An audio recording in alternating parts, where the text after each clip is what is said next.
Hello students, welcome back to my YouTube channel. आज हम करेंगे इस मेटल अराउंड प्योर का, जो कि टॉपिक है हमारा वन शॉट। आज हम पूरे होल चैप्टर को एक शॉट में कवर करने वाले हैं।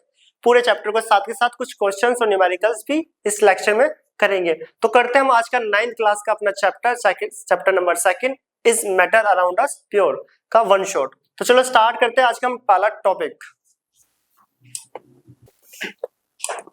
तो चैप्टर का पहला टॉपिक सभी को पता है। टॉपिक क्या है? टॉपिक है हमारा प्योर सब्सटेंस। तो first of all pure substance होता है क्या है? प्योर सब्सटेंस क्या होता है? जो सब्सटेंस सिर्फ और सिर्फ वन काइंड ऑफ पार्टिकल से मिलके बने हो। तो चैप्टर दोबारा स्टार्ट करने से पहले बता दूं, हम class 9th chapter is matter around us pure आज कर रहे हैं, जिसका वन शॉट है। वन शॉट मींस पूरे होल चैप्टर को हम एक ही लेक्चर में कवर करने वाले फास्ट रिवीजन के साथ, और सारे टॉपिक्स को कवर करेंगे। तो पहला टॉपिक है प्योर सब्सटेंस। तो याद होगा प्योर सब्सटेंस किन्हें बोलते हैं, नहीं भी पता तो सुन लेना। प्योर सब्सटेंस वो होते हैं जो सिर्फ और सिर्फ वन काइंड ऑफ पार्टिकल से मिलके बने हो। ऐसे सब्सटेंस जो सिर्फ वन काइंड ऑफ पार्टिकल से मिलके बने होते हैं उन्हें हम प्योर सब्सटेंस बोलते हैं। क्या बोलते हैं? Pure substance. डेफिनेशन देखी जाए तो लिखा हुआ है substance which are made up of only one kind of particles. ऐसे सब्सटेंस जो सिर्फ और सिर्फ वन काइंड ऑफ पार्टिकल से मिलके बने हो, which are made up of only one kind of particles। one kind of particles का मतलब क्या है कि ऐसे सब्सटेंस जो सिर्फ एक तरह के पार्टिकल्स। एग्जांपल के लिए समझते हैं हम पहले कुछ एग्जांपल से। For example milk. सपोज आप भैंस का दूध लेने जा रहे हो, भैंस का दूध सामने आपके निकल रहा है, क्या वो प्योर की कैटेगरी में आएगा? प्योर सब्सटेंस कहलाएगा? नहीं। जो मिल्क होता है वो प्योर सब्सटेंस नहीं होता। क्यों नहीं होता? क्योंकि डेफिनेशन साइंस के अकॉर्डिंग, केमिस्ट्री के अकॉर्डिंग प्योर सब्सटेंस उन्हें बोला जाता है जो सिर्फ और सिर्फ only one kind of particle से मिलके बने हो। पर जब अगर मैं मिल्क की बात करूं तो मिल्क के अंदर क्या होता है? वाटर, ऑयली क्रीम, तो बहुत सारे कंपोनेंट्स मिल्क के अंदर प्रेजेंट होते हैं। तो आप चाहे भैंस का दूध बोलो, गाय का दूध या थैली वाला, ठीक है, अमूल या मदर डेयरी जो भी दूध है, वो सब प्योर सब्सटेंस की कैटेगरी में नहीं आएगा। प्योर सब्सटेंस की कैटेगरी में नहीं आएगा क्योंकि इसके अंदर वाटर, मिल्क, ऑयल, बहुत सारे कंपोनेंट्स प्रेजेंट है। तो मिल्क, सिमिलरली घी भी प्योर सब्सटेंस की कैटेगरी में नहीं आता है क्योंकि घी भी बहुत सारे कंपोनेंट से मिलके बने होता है, बहुत सारे कंपोनेंट से मिलकर बना होता है। तो यहाँ पे क्वेश्चन आता है प्योर सब्सटेंस फिर किसे बोलेंगे? प्योर सब्सटेंस बाय डेफिनेशन किसे बोला जाएगा? तो प्योर सब्सटेंस होता है क्या है? जो सिर्फ और सिर्फ एक तरह के पार्टिकल से मिलके बना हो, which are made up of only one kind of particles. देखो प्योर सब्सटेंस के कुछ एग्जांपल्स, जितने भी एलिमेंट्स होते हैं, silver, gold, aluminium, copper, iron, ये जितने भी एलिमेंट्स है ये सब प्योर सब्सटेंस है। लेट्स सपोज मान लेते हैं हमारे पास एक आयरन का पीस है, प्योर आयरन। इसका एक एक एटम जो होता है वो आयरन की प्रॉपर्टी शो करता है। इसका जो एक एक एटम है, इसका एक एक एटम जो होता है वो आयरन की प्रॉपर्टी शो करता है। तो ये जो आयरन का पीस है ये होल पूरा आयरन के एटम से मिलकर बना है। इसमें कोई दूसरा एलिमेंट या दूसरा कोई पार्टिकल्स या दूसरा एटम प्रेजेंट नहीं है। तो ये सिर्फ और सिर्फ only one kind of particle से मिलकर बना हुआ है, इसलिए आयरन प्योर सब्सटेंस की कैटेगरी में आया। किसमें आया? प्योर सब्सटेंस की कैटेगरी। सिमिलरली सिल्वर हो गया, गोल्ड हो गया, एल्यूमिनियम, एग्जांपल के लिए बोला जाए तो सारे एलिमेंट्स प्योर सब्सटेंस की कैटेगरी में। तो प्योर सब्सटेंस कौन होते हैं? जो सिर्फ और सिर्फ वन काइंड ऑफ पार्टिकल से मिलके बने हो। याद रखना डेफिनेशन में one kind of particle. Milk, ghee pure substance नहीं है, ये क्या है? इम्प्योर। तो प्योर कौन है? सारे एलिमेंट्स जैसे सिल्वर, गोल्ड, एल्यूमिनियम, जो कि वन काइंड ऑफ पार्टिकल से मिलके बने होते हैं। ठीक है, एलिमेंट्स तो सारे प्योर सब्सटेंस की कैटेगरी में आ गए। लेट्स सपोज एग्जांपल लेते हैं NaCl, सोडियम क्लोराइड, जिसको हम कॉमन सॉल्ट बोलते हैं। क्या बोलते हैं? Common salt. तो कॉमन सॉल्ट किसकी कैटेगरी में आएगा? NaCl एक कॉमन सॉल्ट है। अब देखने में तो लग रहा है कि सोडियम और क्लोरीन दो एलिमेंट्स इसमें आ गए, देखने में लग रहा है कि इसके पास दो एलिमेंट है, तो ये देखने में तो इम्प्योर की तरह लग रहा है। बट NaCl एक प्योर सब्सटेंस है। NaCl ही नहीं, H2O, NaCl, ammonia, hydrochloric acid, जितने भी कंपाउंड्स होते हैं वो भी प्योर सब्सटेंस की कैटेगरी में आते हैं। ध्यान से सुनना दोबारा कि जितने भी कंपाउंड्स होते हैं, ये सारे क्या है? कंपाउंड्स। जितने भी कंपाउंड्स होते हैं वो प्योर सब्सटेंस की कैटेगरी में आते हैं। रीजन देख लो। पहले क्वेश्चन करके लिखा है H2O and NaCl both are pure substance. दोनों प्योर सब्सटेंस है। पूछा जाए क्यों? Because ratio of masses of their elements are constant, या बोल सकते हैं फिक्स्ड। और ये स्टेटमेंट हम थर्ड चैप्टर में पढ़ेंगे, law of constant proportion and law of definite proportion, जो कि बोलता है लो कि किसी भी कंपाउंड्स के अंदर, किसी भी कंपाउंड और मॉलिक्यूल के अंदर जो एलिमेंट्स के मासेस का रेशियो होता है वो फिक्स्ड होता है। क्या होता है? फिक्स्ड। और जिनका भी मासेस का रेशियो फिक्स हो उसको हम क्या बोलते हैं? प्योर सब्सटेंस की कैटेगरी में रखा जाता है अकॉर्डिंग टू केमिस्ट्री। कहने का मतलब क्या है? ये एग्जांपल लेते हैं वाटर, जिसमें हाइड्रोजन कितने हैं? 2 और हाइड्रोजन का एटॉमिक मास होता है 1। रेशियो ऑक्सीजन कितना है? 16। ऑक्सीजन का एटॉमिक मास होता है 16, तो 2:16, जिसको कट करके लिखे तो 1:8। तो इसका ये मतलब है कि जो वाटर है, पानी आप चाहे जमीन से निकालो, टैप वाटर हो, सी वाटर हो या रिवर वाटर, सभी वाटर के मॉलिक्यूल में हाइड्रोजन और ऑक्सीजन के जो मासेस का रेशियो है वो हमेशा 1:8 होगा, 1:8 होगा। और जिनमें भी मासेस का रेशियो फिक्स्ड होता है वो भी प्योर सब्सटेंस की कैटेगरी में आता है। तो वाटर क्या है? एक प्योर सब्सटेंस। और ये जो स्टेटमेंट है ये इन्होंने दी थी law of constant proportion, Joseph Proust करके नाम के साइंटिस्ट थे, जिसको हम 3rd चैप्टर में पढ़ेंगे। जोसेफ प्रोस्ट, ठीक है, जिसका लॉ है, जिनका लॉ है law of constant proportion and law of definite proportion. ये लॉ ये बोलता है कि किसी भी एलिमेंट और कंपाउंड्स में जो एलिमेंट के मासेस का रेशियो है वो फिक्स्ड होता है, और जिस भी कंपाउंड या मॉलिक्यूल में, वैसे सभी में होता है, सभी कंपाउंड और मॉलिक्यूल्स में जो एलिमेंट्स के मासेस का रेशियो है वो फिक्स्ड होता है, और जिनका रेशियो फिक्स्ड होता है वो प्योर सब्सटेंस की कैटेगरी में आते हैं। तो बेसिकली हमें क्या पता चला यहाँ पर? जो प्योर सब्सटेंस कौन होते हैं? सारे एलिमेंट्स प्योर सब्सटेंस है, सारे कंपाउंड, सारे मॉलिक्यूल प्योर सब्सटेंस की कैटेगरी में आते हैं। और बात करें घी, मिल्क, एयर, ये सब क्या है? ये इम्प्योर, क्योंकि एयर के अंदर carbon dioxide, oxygen, water vapour, dust सब कुछ प्रेजेंट होता है, तो ये सब किस में आता है? इम्प्योर की कैटेगरी में। तो ये था हमारा चैप्टर का, जो कि टॉपिक का नाम भी है is matter around us pure. और प्योर सब्सटेंस क्या होता है वो हमने देख लिया। अब आते हैं हम नेक्स्ट लेक्चर पे। तो ये इंपॉर्टेंट है, कंपाउंड वाला ये जो क्वेश्चन है NaCl H2O मॉलिक्यूल कंपाउंड वाला, ये एग्जाम में पूछा जाता है। नेक्स्ट टॉपिक, नेक्स्ट आता है मिक्सचर। मिक्सचर नाम से ही पता चल रहा है, डेफिनेशन भी बोल रही है, मिक्सचर इज अ सब्सटेंस और material which contain 2 or more different kind of particle, contain 2 or more different kind of particles। Mixture वो सब्सटेंस और मटेरियल है जिसके पास 2 या 2 से ज्यादा पार्टिकल्स हो, डिफरेंट काइंड ऑफ पार्टिकल्स हो, अलग अलग, ठीक है, उसे क्या बोला जाता है? मिक्सचर। एक लाइन और याद रखना, which do not react chemically. Condition होनी चाहिए कि वो केमिकली रिएक्ट ना करे। क्या ना करे? केमिकली रिएक्ट ना करे, but physically mix together in any proportion. हम उन्हें फिजिकली मिक्स कर सकते हैं किसी भी प्रोपोर्शन में। Do not react chemically but physically mix together in any proportions. तो बेसिकली मिक्सचर क्या हुआ? मिक्सचर किसे बोलते हैं? Mixture is a substance which contain 2 or more different kind of substance और पार्टिकल्स, जो कि केमिकली तो रिएक्ट ना करे बट फिजिकली एक दूसरे में मिक्स करे किसी भी प्रोपोर्शन मतलब कोई भी, दोनों में से कितने भी अमाउंट में हो सकता है। एग्जांपल के लिए सॉल्ट इन वाटर, जब नमक को पानी में डाला जाता है तो यहाँ पे क्या है? Mixture is a substance material which contain 2 or more different kind of particles। तो 2 डिफरेंट काइंड ऑफ पार्टिकल्स को जब मैंने ऐड करा जो कि केमिकली इंटरेक्ट नहीं कर रहे, फिजिकली मिक्स कर रहे हैं, फिजिकली, तो सॉल्ट को जब वाटर में डाला गया तो ये कहलाता है एक मिक्सचर। क्या कहलाता है? मिक्सचर। सॉल्ट जो कि NaCl ले रहे हैं हम यहाँ पे, वो क्या है? वाटर। तो मिक्सचर तो बेसिक सा नाम से पता चल रहा है, मिक्सचर मतलब 2 चीजों को ऐड करके मिक्स करना, मिक्सचर। अब मिक्सचर के 2 टाइप होते हैं, ये एग्जाम में पूछे जाते हैं। तो मिक्सचर के जो 2 टाइप होते हैं जिसमें 2 कैटेगरी आ रही है, पहला आता है homogeneous and second one is heterogeneous. Homogeneous and heterogeneous, तो इसको नोट करें। हम आते हैं सेकंड टॉपिक, नेक्स्ट टॉपिक पे, होमो एंड हेट्रोजीनियस मिक्सचर, जिसको बोल सकते हो टाइप ऑफ मिक्सचर भी। तो next types of mixture. Mixture के 2 टाइप्स होते हैं, first one is homogeneous mixture and second heterogeneous. तो पहला यहाँ पे जो आ रहा है वो आ रहा है होमोजीनियस मिक्सचर। तो समझते हैं होमोजीनियस मिक्सचर क्या होता है। होमोजीनियस मिक्सचर, ठीक है, फर्स्ट टाइप आ रहा है होमोजीनियस। यहाँ पर जो होमो का मतलब होता है, यहाँ पर जो होमो का मतलब होता है, होमो मीन्स होता है, होमो लिखा भी हुआ है नीचे, होमो मीन्स सेम फेज। होमो मीन्स सेम फेज, या बोल सकते हो वन फेज या सेम कॉम्पोजिशन, या फिर बोल सकते हैं यूनिफॉर्म कॉम्पोजिशन। होमो का मतलब होता है सेम फेज, फेज का मतलब क्या है? और वन फेज और same composition and uniform composition. अब इसका मतलब क्या होता है? होमो का मतलब होता है सेम फेज, लाइक हम वाटर एंड सॉल्ट लेते हैं, दोनों को एक दूसरे में मिक्स करते हैं, तो नमक को पानी में डाला जाता है, सॉल्ट को वाटर में ऐड करा जाता है, तो सॉल्ट कंप्लीटली सोल्यूबल होता है। इनिशियली वाटर क्या था, लिक्विड फेज, याद रखना, देखो phase, phase not phase, it phase, phase, ठीक है। वाटर क्या था, लिक्विड फेज, सॉल्ट क्या था, सॉलिड फेज।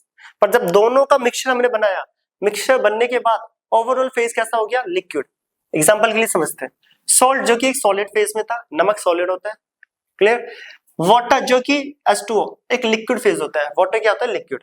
पर जब दोनों का हमने मिक्सचर बनाया, पानी में नमक कंप्लीटली सोल्यूबल होता है, घुल जाता है, तब वो घुल गया, तो ये जो हमारे पास सॉल्यूशन बन रहा है उसका फेज कैसा है, उसका ओवरऑल फेज क्या है, लिक्विड फेज। क्या है, लिक्विड फेज। पहले देखो इनिशियल अलग अलग फेज थे, बट मिक्सचर बनने के बाद फेज कैसा हो गया, लिक्विड, मींस दोनों का फेज एक जैसा हो गया, सेम सेम। और जिनका फेज सेम हो उसी का मतलब होता है होमो। तो होमोजीनियस का मतलब हुआ जिनका फेज सेम हो, या बोल सकते हैं ओवरऑल एक फेज हो गया जो कि यहाँ पे लिक्विड फेज, वन फेज भी बोल सकते हैं। सेम कंपोजिशन, पहले सॉलिड था वो लिक्विड था, अब कंपोजिशन दोनों की क्या है, liquid.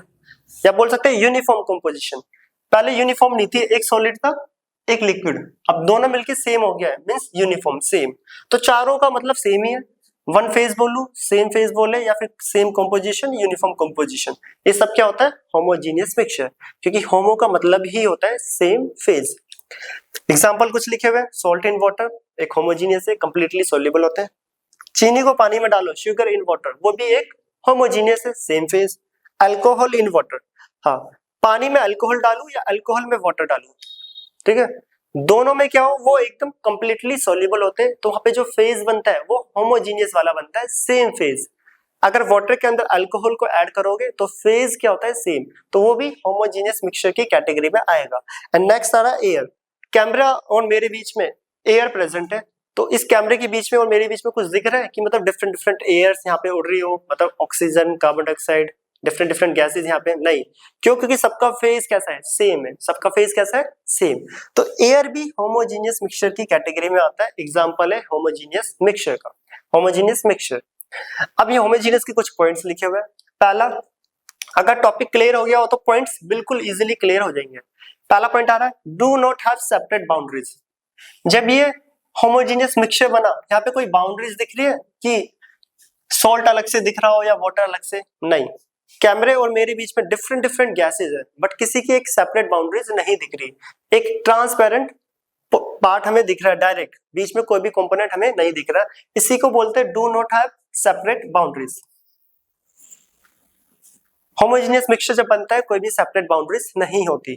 Second one is the components of homogeneous mixture not seen by naked eye. तो जनरली ऐसा होता है, जब जनरली क्या होता ही है ऐसा कि होमोजेनियस मिक्सचर में हम कंपोनेंट्स को नहीं देख पाते, mixture not seen by naked eyes. यहाँ पे सॉल्ट दिख रहा है, नहीं। इस एयर में हमें गैसेस दिख रही है, नहीं, डिफरेंट डिफरेंट गैसेस नहीं दिखेगी। तो ये भी इसका पॉइंट है, component of homogeneous mixture not seen by naked eyes. ठीक है, होमोजेनियस मिक्सचर के जो कंपोनेंट्स होते हैं उनको नेक्ड आई से हम नहीं देख सकते, तो ये होता है हमारा होमोजेनियस मिक्सचर। यहाँ पे एक नोट भी लिखा हुआ है, जो सॉल्यूशन होता है, हम आगे पढ़ेंगे अभी सॉल्यूशन। सॉल्यूशन एक होमोजेनियस मिक्सचर है। क्या है सॉल्यूशन? एक होमोजेनियस मिक्सचर, जिसको डिटेल में अभी हम पढ़ने भी वाले हैं कि सॉल्यूशन एक्चुअली में होता है क्या है। तो याद रखना, solution is a homogeneous mixture. Homogeneous mixture जो होते हैं वो सॉल्यूशन कहलाते हैं। क्या कहलाते हैं? सॉल्यूशन। और साथ के साथ इसको पहले नोट करें अच्छे से। हम नेक्स्ट स्लाइड पे आ रहे हैं, इसका स्क्रीनशॉट ले लो या नोट्स में लिखना। हम आते हैं नेक्स्ट, क्योंकि अभी सेकंड भी आ रहे हैं। सेकंड आएगा हेटेरोजेनियस। सेकंड क्या आ रहा है? Heterogeneous mixture. देखो पहला था होमो, होमो का मतलब same phase, it means same phase. अब आ रहा है हेटेरोजेनियस। तो हेटेरोजेनियस की अगर हम बात करें तो हेटेरो का मतलब होता है, hetero means different phase. Hetero का मतलब क्या होता है? डिफरेंट फेज, या बोल सकते हो एक से ज्यादा फेज हो जिसका, या फिर बोल सकते हो नॉन यूनिफॉर्म कॉम्पोजिशन, या फिर डिफरेंट कॉम्पोजिशन। एग्जांपल के थ्रू समझते हैं। जब मैं सैंड को वाटर में डालूं, सैंड इनिशियल क्या था? सॉलिड, और वाटर क्या था? लिक्विड। पहले दोनों के फेज क्या थे? Different different. क्या थे? Different different phase. तो देखो सही से, जैसे सैंड को मैंने किस में डाला? वाटर में। सैंड को किस में डाला? वाटर में। अभी भी सैंड पार्टिकल इस टाइप से विजिबल होंगे। अभी भी फेज क्या हो गए? दो हो गए। ये जो ब्लू वाला पोर्शन है ये लिक्विड फेज है, और जो ये ब्राउन और ये ऑरेंजिस वाला पोर्शन है ये क्या है? सॉलिड। ये ब्लू वाला पोर्शन कैसा है, लिक्विड फेज, और जो ये ब्राउन जो पार्टिकल दिख रहे हैं सैंड के, ये क्या है, सॉलिड। क्या है ये, सॉलिड। तो हेट्रोजीनियस में बेसिकली होता है क्या है, इनिशियल भी डिफरेंट फेज होते हैं और मिक्सचर बनने के बाद, तब हेट्रोजीनियस हम मिक्सचर बनाते हैं कंपोनेंट से, जब मिक्सचर को बनाया जाता है तब भी उनके फेज डिफरेंट होते हैं। दो डिफरेंट फेज हमें दिख रहे हैं, एक लिक्विड फेज और एक सॉलिड फेज। जिनके फेज डिफरेंट हो वो उसका मतलब ही हेट्रो होता है, और इसी मिक्सचर को बोलता है हेट्रोजीनियस मिक्सचर। क्या बोला जाता है, हेट्रोजीनियस मिक्सचर। या बोल सकते हैं फेज एक से ज्यादा है, हाँ दो फेज है वहां पे। या बोल सकते हैं non uniform composition, non uniform एक सॉलिड है और एक लिक्विड। और साथ के साथ हम ये भी बोल सकते हैं डिफरेंट कंपोजिशन, एक सॉलिड वाला और एक लिक्विड। तो हेट्रोजीनियस का मतलब क्लियर हो गया, सैंड को जब वाटर में डाला तो एक हेट्रोजीनियस मिक्सचर बनता है जिसका जो फेज होता है डिफरेंट होता है, नॉन यूनिफॉर्म कंपोजिशन, एक से ज्यादा फेज होते हैं एंड डिफरेंट कंपोजिशन। एग्जांपल के लिए सैंड इन वाटर, पहला एग्जांपल जो कि हमने सामने स्क्रीन पर लिया है। सेकंड आ रहा है oil in water. Oil in water, पानी में कभी ऑयल डाला हो तो ऑयल ऊपर फ्लोट करने लग जाता है, तैरने लग जाता है ऊपर, एक लेयर बन जाती है डिफरेंट, तो एक डिफरेंट फेज दिखता है हमें। अगर पानी शीशे के ग्लास में पानी भरना, थोड़ा सा ऑयल डालना, तो दो डिफरेंट लेयर्स दिखती है, तो डिफरेंट फेज दिखने लग गया, डिफरेंट फेज दिखने लग गया। तो ऑयल इन वाटर भी हेट्रोजीनियस मिक्सचर की कैटेगरी में आता है। Next, iron filing in sulphur powder. Sulphur powder में आयरन फिलिंग्स डाल दो, लोहे का चूरा जिसको लोहे का बुरादा भी बोलते हैं, सल्फर के ऊपर अगर डाला जाए तो सल्फर और जो आयरन फिलिंग है वो बिल्कुल सेपरेट अलग अलग दिखते हैं, चाहे उनको कितना भी मिक्स कर लो पाउडर के अंदर, लोहा अलग दिखेगा और सल्फर अलग, आयरन अलग दिखेगा और सल्फर अलग। तो वो भी क्या कहलाएगा, different phase means heterogeneous mixture. अगर प्रॉपर्टीज की बात करें तो पहला, होमोजीनियस में क्या था, कोई सेपरेट बाउंड्रीज नहीं होती, हेट्रोजीनियस में सेपरेट बाउंड्रीज है। देखो पूरी बाउंड्रीज दिख रही है, एक अलग से पार्टिकल्स विजिबल है, इसी को बोलते हैं सेपरेट बाउंड्रीज। क्या बोलते हैं, separate boundaries. Second point, the components of heterogeneous mixture seen by naked eyes और बाय माइक्रोस्कोप। हेट्रोजीनियस मिक्सचर के जो कंपोनेंट होते हैं जनरली आंखों से देखे जा सकते हैं। अगर पानी के अंदर में सैंड बिल्कुल ना के बराबर डालूं, एक चुटकी भर, तो उस केस में एकदम स्लाइटली, मतलब एक छोटा सा इतना सा सैंड पार्टिकल उठाया और मैंने पानी में घोल दिया, उस केस में भले ही आंखों से ना दिखे बट माइक्रोस्कोप से इजीली दिख जाएंगे, नॉर्मल माइक्रोस्कोप से। बट जनरली ये होता है कि हेट्रोजीनियस मिक्सचर के जो कंपोनेंट्स होते हैं, पार्टिकल्स होते हैं, वो आंखों से देखे जा सकते हैं। पानी में सैंड पार्टिकल को डिसॉल्व कर दो, आप नेक्ड आई से उसे इजीली विजिबल कर सकते हो, मींस देख सकते हो, सीन कर सकते हो। तो ये था हमारा हेट्रोजीनियस। तो होमो और हेट्रो हमारा कवर हो चुका है, हमने पढ़ा था पहला homo and second mixture is heterogeneous. तो इसका स्क्रीनशॉट और जो नोट्स है अपना देख लो। अब हम आते हैं नेक्स्ट आने से पहले, सॉल्यूशन एक होमोजीनियस मिक्सचर था, हमने यहाँ पे एक नोट पढ़ा था, all solution is a homogeneous mixture. Clear, all solution is a homogeneous mixture. अब आ रहा है, तो सारे कोलोइडल एंड सस्पेंशन जो कि हम आगे पढ़ेंगे एक हेट्रोजीनियस मिक्सचर होता है, इसको नोट करें। अगला नोट देखना, तो अगला नोट ये रहा, all suspensions and colloidals are heterogeneous mixture. तो सारे सस्पेंशन और कोलोइडल जो होते हैं वो एक हेट्रोजीनियस मिक्सचर कहलाते हैं। तो ये याद रखना इंपॉर्टेंट है, आगे हम पढ़ेंगे वो भी बात अलग है, बट अभी के लिए याद रखना। तो सारे कोलोइडल और सस्पेंशन क्या होते हैं, हेट्रोजीनियस मिक्सचर। क्या होते हैं, हेट्रोजीनियस मिक्सचर। तो नेक्स्ट इसे नोट करें, हम आते हैं नेक्स्ट। तो इसमें जितना अभी टॉपिक कवर करा है उसके बेस पे पहला क्वेश्चन आ रहा है हमारा, जो कि पहला क्वेश्चन है, which of the following statements are true for pure substance. अभी हमने प्योर सब्सटेंस पढ़ा, तो इनमें से कौन सी स्टेटमेंट प्योर सब्सटेंस के रिगार्डिंग सही है, कौन सी सही है। तो पहली स्टेटमेंट जो बोल रहा है वो ये है, pure substance contain only one kind of particles. तो अभी पढ़ा है, हाँ प्योर सब्सटेंस सिर्फ और सिर्फ वन काइंड ऑफ पार्टिकल से मिलके बना होता है, तो पहली स्टेटमेंट तो करेक्ट है। सेकंड, प्योर सब्सटेंस में बी कंपाउंड्स और मिक्सचर। देखो सेकंड में गलती क्या है, हाँ कंपाउंड्स तो सारे प्योर सब्सटेंस होते हैं बट मिक्सचर नहीं होते, तो ये स्टेटमेंट इनकरेक्ट। अभी हमने पढ़ा था कंपाउंड्स और मॉलिक्यूल सारे प्योर सब्सटेंस की कैटेगरी में आते हैं, बट मिक्सचर, उन्होंने मिक्सचर लिख दिया, तो ये स्टेटमेंट क्या होगी, गलत। मिक्सचर प्योर सब्सटेंस नहीं होते। Third question, pure substance have the same composition through out. Pure substance में जो कंपोजिशन होती है क्या सेम होती है, हाँ प्योर सब्सटेंस जो होते हैं सिर्फ और सिर्फ वन काइंड ऑफ पार्टिकल से मिलके बने होते हैं। इट मींस इनकी जो कंपोजिशन है पार्टिकल की बिल्कुल सेम है, बिल्कुल क्या है, सेम। तो third statement correct. Last one, pure substance can be exemplified by all elements other than nickel. देखो स्टेटमेंट सही चल रही थी, pure substance can be exemplified all elements, इन्होंने ऑल एलिमेंट्स तो ठीक था, सारे एलिमेंट्स प्योर सब्सटेंस होते हैं, बट इन्होंने यहाँ पे क्या लिख दिया, अदर देन निकल, निकल को छोड़कर, इसकी वजह से ये स्टेटमेंट क्या होगी, इनकरेक्ट। तब सारे एलिमेंट प्योर सब्सटेंस है तो निकल भी प्योर सब्सटेंस होगा, उन्होंने बोल दिया निकल को छोड़ के सारे एलिमेंट प्योर सब्सटेंस है, तो निकल वाली स्टेटमेंट की वजह से ये स्टेटमेंट इनकरेक्ट होगी। तो answer first and third is correct, जो कि pure substance contain only one kind of particle, और उनमें जो एटम्स होते हैं उनकी कॉम्पोजिशन क्या होती है, फिक्स्ड सेम होती है। तो फर्स्ट एंड थर्ड, तो option number B is correct. तो ऑप्शन बी यहाँ पे क्या है, करेक्ट। तो आंसर नंबर बी करेक्ट। तो आंसर नंबर क्या है, बी करेक्ट। तो ये क्वेश्चन काफी अच्छा था, इसे नोट करें। अब हम आते हैं नेक्स्ट टॉपिक पे। नेक्स्ट टॉपिक यहाँ पे आ रहा है सॉल्यूशन। तो यहाँ से चैप्टर बहुत इंपॉर्टेंट हो जाता है। अब हम पढ़ने वाले सॉल्यूशन क्या होता है। तो सॉल्यूशन बेसिकली डेफिनेशन क्या बोल रही है, solution is the homogeneous mixture of two और more chemically non reactive substance whose composition can be varied within certain limits। तो ये सॉल्यूशन होता है क्या है, पहला टॉपिक, सॉल्यूशन एक होमोजेनियस मिक्सचर है, जो भी हम पीछे पढ़ के आए हैं। So, सॉल्यूशन क्या होता है, एक होमोजेनियस मिक्सचर। क्या होता है, solution is a homogeneous mixture of two और more chemically non reactive substance. जो कंपोनेंट जो मिल रहे हैं वो केमिकली रिएक्ट नहीं करने चाहिए। टू और more chemically non reactive substance, chemically non reactive क्या होता है, केमिकली नॉन रिएक्टिव। तो फर्स्ट ऑफ ऑल सॉल्यूशन एक होमोजेनियस मिक्सचर है जो दो या दो से ज्यादा कंपोनेंट से मिलकर बना होता है, जो कि केमिकली रिएक्ट नहीं करने चाहिए। साथ ही साथ बोला गया whose composition can be varied within certain limit। तो कभी भी हम सॉल्यूशन बनाते हैं, फॉर एग्जांपल पानी में जब नमक को डाला जाता है, वाटर में सॉल्ट को ऐड करा जाता है, सॉल्ट को जैसे जैसे हम ऐड करते जाए उसकी जो कंसंट्रेशन है वो वेरी करती जाती है। देखो यहाँ पे लिखा है whose composition can be vary within certain limit। तो पानी में मैं 1 चम्मच चीनी डाल रहा हूँ 100 ml किसमें, वाटर में, तो उसकी कंसंट्रेशन अलग है। फिर थोड़ा सा शुगर और या चीनी को ऐड कर दूं तो कॉम्पोजिशन को हम वेरी कर सकते हैं अपने अकॉर्डिंग। कैसे कि जो भी कंपोनेंट हम ऐड कर रहे हैं सॉल्यूशन बनाने में, उसकी अमाउंट को इंक्रीज और डिक्रीज करके, जो कि हम यहाँ पे देखेंगे भी।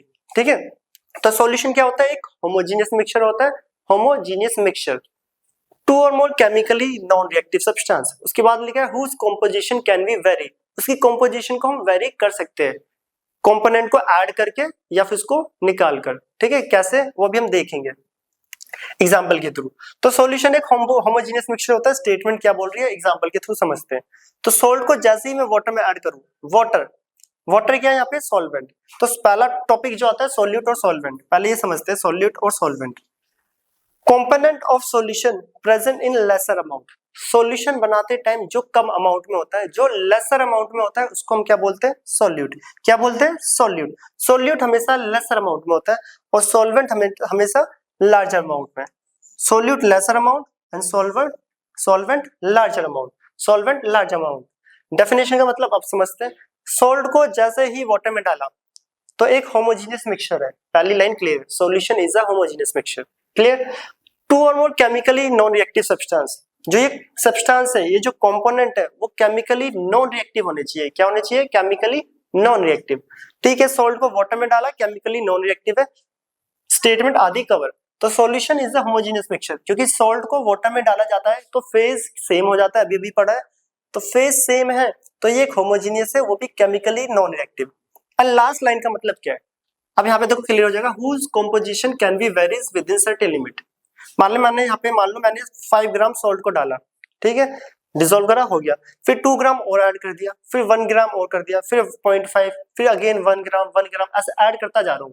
ठीक है, ऐसे करते करते हमने 5-6 स्टेप्स में ऐड करता गया, तो कॉम्पोजिशन उसकी क्या करती जा रही है, वेरी करती जा रही है। कॉम्पोजिशन का मतलब है यहाँ पे जो कंसंट्रेशन है, जो नमकीनपन है, देखो सॉल्ट जो डाल रहे हैं तो वाटर कैसा हो जाएगा, सॉल्टी, और नमक डाला तो और सॉल्टी हो जाएगा, और नमक डालेंगे तो और, एक टाइम पे आके नमक घुलना बंद हो जाएगा, वो कंडीशन भी हम यहाँ पे अभी पढ़ेंगे।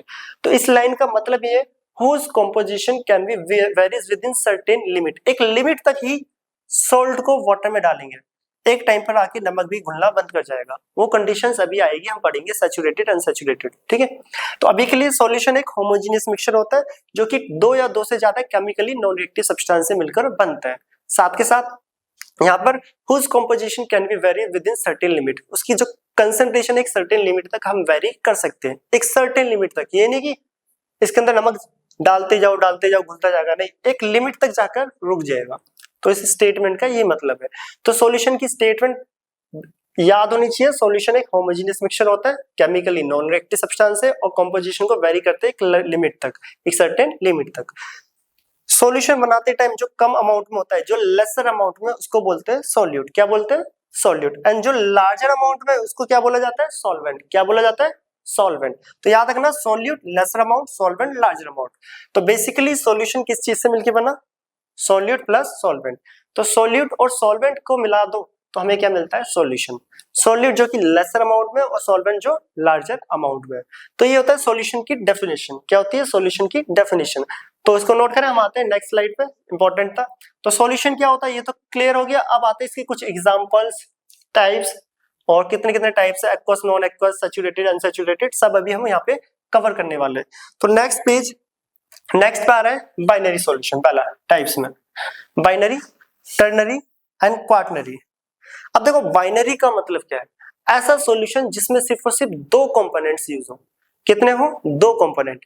जनरली बुकों में जो एग्जांपल्स होते हैं सॉल्यूशन के, जनरली सब में दो कंपोनेंट होते हैं ज्यादातर। जिस सॉल्यूशन में दो कंपोनेंट हो, ओनली टू कंपोनेंट्स, उसको बोलते हैं binary solution.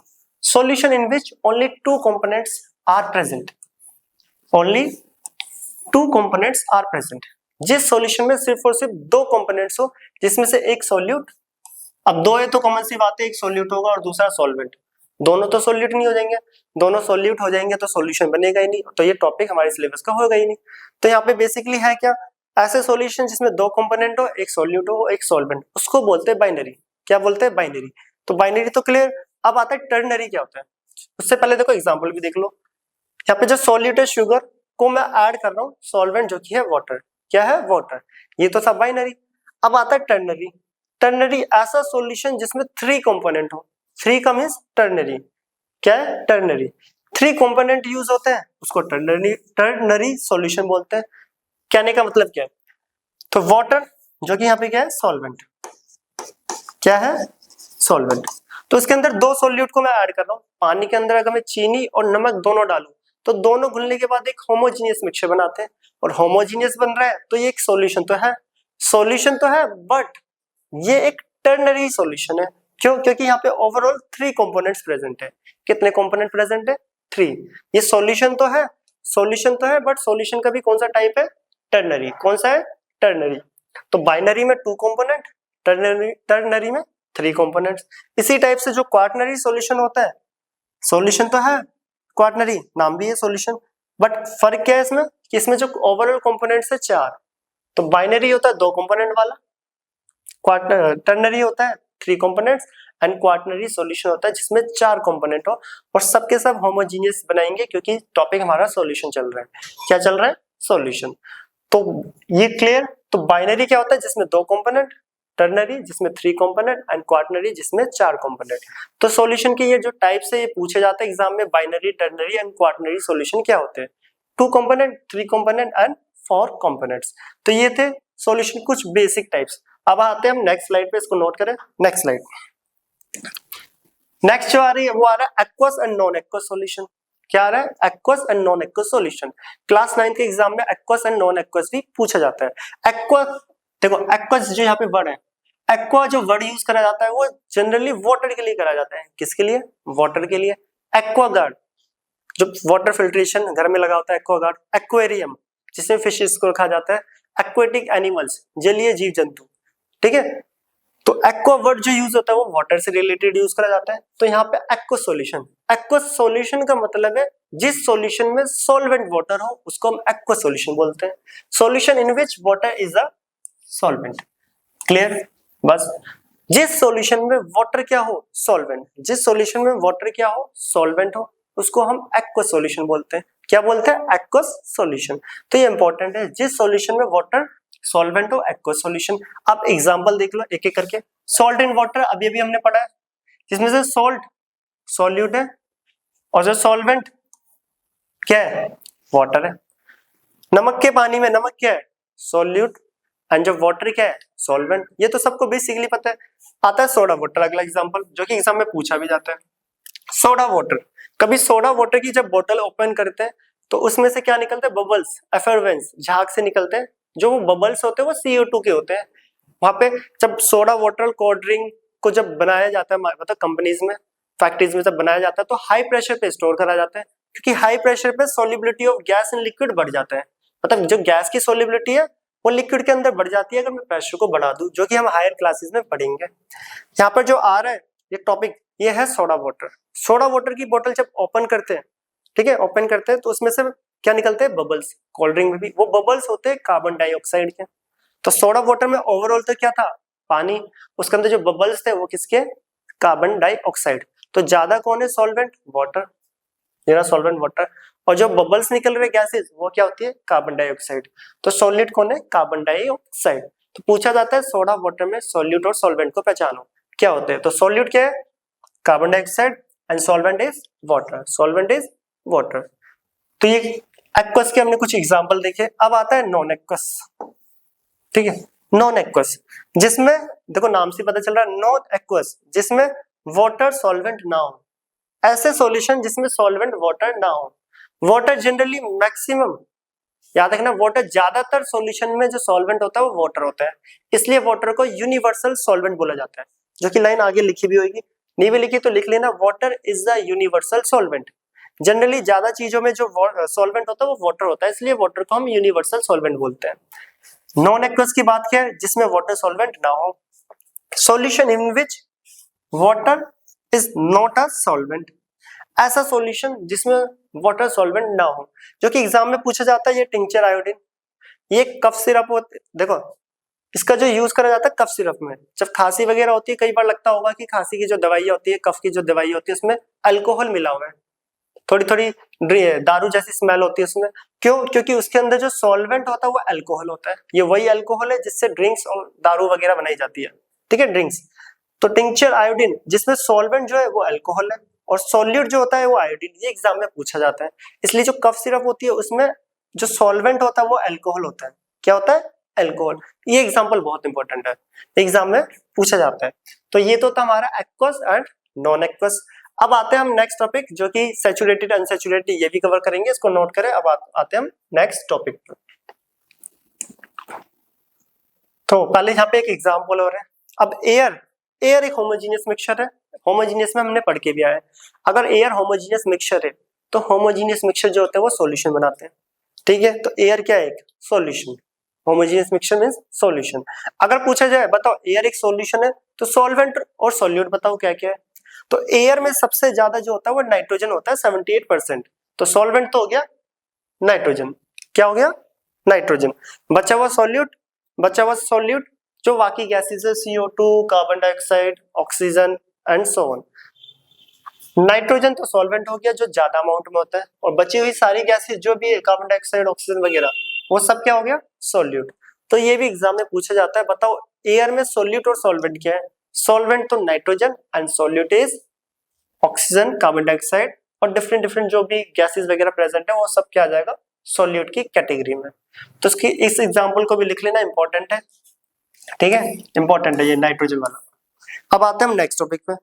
Next topic, solution के कुछ टाइप्स आ रहे हैं, ये बहुत इंपॉर्टेंट है, मस्ट इंपॉर्टेंट। अब सॉल्यूट और सॉल्वेंट के बेस पे कुछ एग्जांपल्स को यहाँ पे क्लासिफाई करा गया है, तो यहाँ पे देख लो। अगर सॉल्यूट सॉलिड हो और सॉल्वेंट भी सॉलिड हो तो क्या वो सॉल्यूशन बनाएंगे, हाँ, एलॉय। एलॉय अगर पढ़ोगे तो एलॉय की डेफिनेशन ही बोलती है alloy is a homogeneous mixture. Alloy is a homogeneous mixture of two और मोर मेटल्स, नॉन मेटल्स, या फिर मेटल और नॉन मेटल, ठीक है। दो या दो से ज्यादा मेटल्स हो सकते हैं, दो या दो से ज्यादा नॉन मेटल्स हो सकते हैं, या फिर मेटल या नॉन मेटल्स का होमोजेनियस मिक्सचर। ब्रास, ब्रॉन्ज वगैरह ये सारे एग्जांपल किसके, एलॉय। जनरली जो गोल्ड की ज्वेलरी पहनी जाती है वो भी एक एलॉय है, क्योंकि गोल्ड की जो प्रॉपर्टी होती है डक्टाइल एंड मेलेबल होती है, उसको हार्ड बनाने के लिए उसमें सिल्वर और कॉपर ऐड करा जाता है। तो एलॉय क्या होते हैं, होमोजेनियस मिक्सचर। तब सॉलिड, सॉल्यूट और सॉल्वेंट दोनों सॉलिड सॉलिड हो तो उस सॉल्यूशन का एग्जांपल है एलॉय। क्या है, एलॉय। अब देखो सॉल्यूट कम वाला है, क्या है, सॉल्यूट कम वाला है, क्या है, सॉल्यूट कम मात्रा में होता है, लिक्विड है, और सॉल्वेंट क्या है, सॉलिड। तो ऐसा एग्जांपल दो जो कि जिसमें सॉल्वेंट सॉलिड स्टेट में हो और सॉल्यूट लिक्विड स्टेट में। तो एग्जांपल आ रहा है Hg इन Zn amalgam, zinc amalgam, Hg इन जिंक अमलगम। Hg क्या है? मरकरी। देखो मरकरी का जब एलॉय होता है, जिस एलॉय में मरकरी प्रेजेंट हो उसको हम अमलगम बोलते हैं। क्या बोलते हैं? अमलगम। तो जिंक अमलगम, यहाँ पे जो सॉलिड है वो जिंक है और जो लिक्विड है, लिक्विड वो मरकरी है। तो मरकरी इसको बोलते हैं जिंक अमलगम। एक एग्जांपल है कि इसका सॉल्यूशन का। इसके अंदर जो सॉल्वेंट है, सॉल्वेंट कौन है? सॉलिड वाला, सॉलिड में जिंक, और जो सॉल्यूट है वो भी मेटल ही है, जो कि एग्जांपल है mercury, liquid metal. Clear? Next आता है ऐसा एग्जांपल जिसमें सॉल्वेंट अभी भी सॉलिड हो बट सॉल्यूट क्या है? गैस। सॉलिड के अंदर गैस, तो H2 इन पैलेडियम सरफेस। पैलेडियम सरफेस पे हाइड्रोजन गैस से ट्रैप कर जाती है, जो कि कैटलिस्ट वाले लेक्चर में पढ़ोगे हायर क्लासेस में। तो ये एग्जांपल होता है सॉलिड, सॉल्वेंट और सॉल्यूट, जिसमें सॉल्वेंट क्या है? सॉलिड। प्लैटिनम सरफेस या पैलेडियम सरफेस पे हाइड्रोजन गैस स्टक कर जाती है, छोटे छोटे पोर्स होते हैं उसमें जाके छुप जाती है, बोल सकते हो फिल कर जाती है, तो वहां वो भी एक क्या कहलाता है? सॉल्यूशन। नेक्स्ट आता है लिक्विड इन सॉलिड। ये तो मोस्ट कॉमन, जो कि जनरली हम पढ़ते भी है। सॉल्वेंट क्या है? लिक्विड, वाटर, और इसके अंदर क्या डाल रहे हैं? Solid, salt. तो सॉल्ट को वाटर में डालेंगे तो सॉल्यूट कौन है? सॉल्यूट कौन है? सॉलिड। और सॉल्वेंट क्या है? लिक्विड। तो ये कुछ एग्जांपल्स है डिफरेंट डिफरेंट सॉल्यूशंस के। तब अगर मैं सॉल्यूट टू सॉल्वेंट की स्टेट बदलता रहूं। नेक्स्ट आ रहा है, देखो सॉल्वेंट हमने क्या कर लिया? लिक्विड। सॉल्वेंट क्या कर लिया? लिक्विड। और सॉल्यूट भी क्या है? लिक्विड। ऐसा एग्जांपल देना है जिसमें दोनों लिक्विड लिक्विड हो, सॉल्यूट भी लिक्विड हो और सॉल्वेंट भी लिक्विड हो। तो अल्कोहल इन वाटर, अभी बताया भी था, अल्कोहल को वाटर में डालो या वाटर को अल्कोहल, दोनों एक दूसरे में कंप्लीटली मिसिबल होते हैं। नहीं भी बताया तो सुन लेना, अल्कोहल और वाटर कंप्लीटली मिसिबल होते हैं एक दूसरे में सभी प्रोपोर्शन में, कि मतलब किसी की मात्रा कितनी भी कर दो अमाउंट, दोनों एक दूसरे में घुल जाते हैं। तो अल्कोहल के अंदर अगर मैं वाटर डालूं, ठीक है, तो वहां पे आप दोनों क्या है? लिक्विड लिक्विड है, वहां पे सॉल्यूट भी लिक्विड है और सॉल्वेंट भी लिक्विड ही है। Next liquid in gas. Liquid के अंदर गैस, अभी भी पढ़ा था सोडा वाटर। सोडा वाटर को जब ओपन करते हैं उसके अंदर से गैस के बबल्स निकलते हैं, मींस लिक्विड के अंदर क्या है? गैस, जिसमें सॉल्वेंट लिक्विड है और गैस क्या है? सॉल्यूट। क्लियर? तो इस टाइप के एग्जांपल्स थे। अब देखो यहाँ पे दो एग्जांपल और आ रहे हैं, गैस के अंदर सॉलिड और गैस के अंदर लिक्विड। गैस के अंदर सॉलिड और गैस के अंदर लिक्विड डिफरेंट डिफरेंट बुक्स में अलग अलग टाइप से दे रखा होता है। गैस के अंदर सॉलिड, जो कि पॉसिबल नहीं है प्रैक्टिकली। क्या पॉसिबल नहीं है? वो एक होमोजेनियस मिक्सचर नहीं बनाता, होमोजेनियस पॉसिबल नहीं है, मींस सॉल्यूशन नहीं होता। गैस के अंदर अगर सॉलिड हो, देखो लिखा भी है not possible because it is a heterogeneous mixture. Gas के अंदर अगर सॉलिड, मान लो ये कैमरा और मेरे बीच में क्या है? एयर, जो कि गैस है। यहाँ पे सॉलिड क्या है? मैं डस्ट पार्टिकल्स फेंक दूं यहाँ पर, तो डस्ट कैमरे में दिखने लग जाएगी। अगर दिख रही है तो पहला क्वेश्चन तो ये आता है कि ये हेटेरोजेनियस हो गया। क्या हो गया? हेटेरोजेनियस। और हेटेरोजेनियस आ गया तो सॉल्यूशन में तो पढ़ेंगे नहीं, क्योंकि सॉल्यूशन क्या होता है? एक होमोजेनियस मिक्सचर। तो ये पॉसिबल नहीं है, it is not possible because it show heterogeneous mixture. Gas के अंदर सॉलिड भी हेटेरोजेनियस मिक्सचर होता है और गैस के अंदर लिक्विड भी। गैस से अगर मैं यहाँ पे स्प्रे से वाटर या परफ्यूम छिड़कूं तो उसके पार्टिकल विजिबल होंगे, मींस हेटेरोजेनियस मिक्सचर बना रहे हैं, और जो हेटेरो बना है वो सॉल्यूशन होते ही नहीं है। तो ये दोनों सॉल्यूशन की कैटेगरी में नहीं आएंगे, बट कई बुकों में लिखा भी हुआ है कि ये सॉल्यूशन की कैटेगरी में आएगा।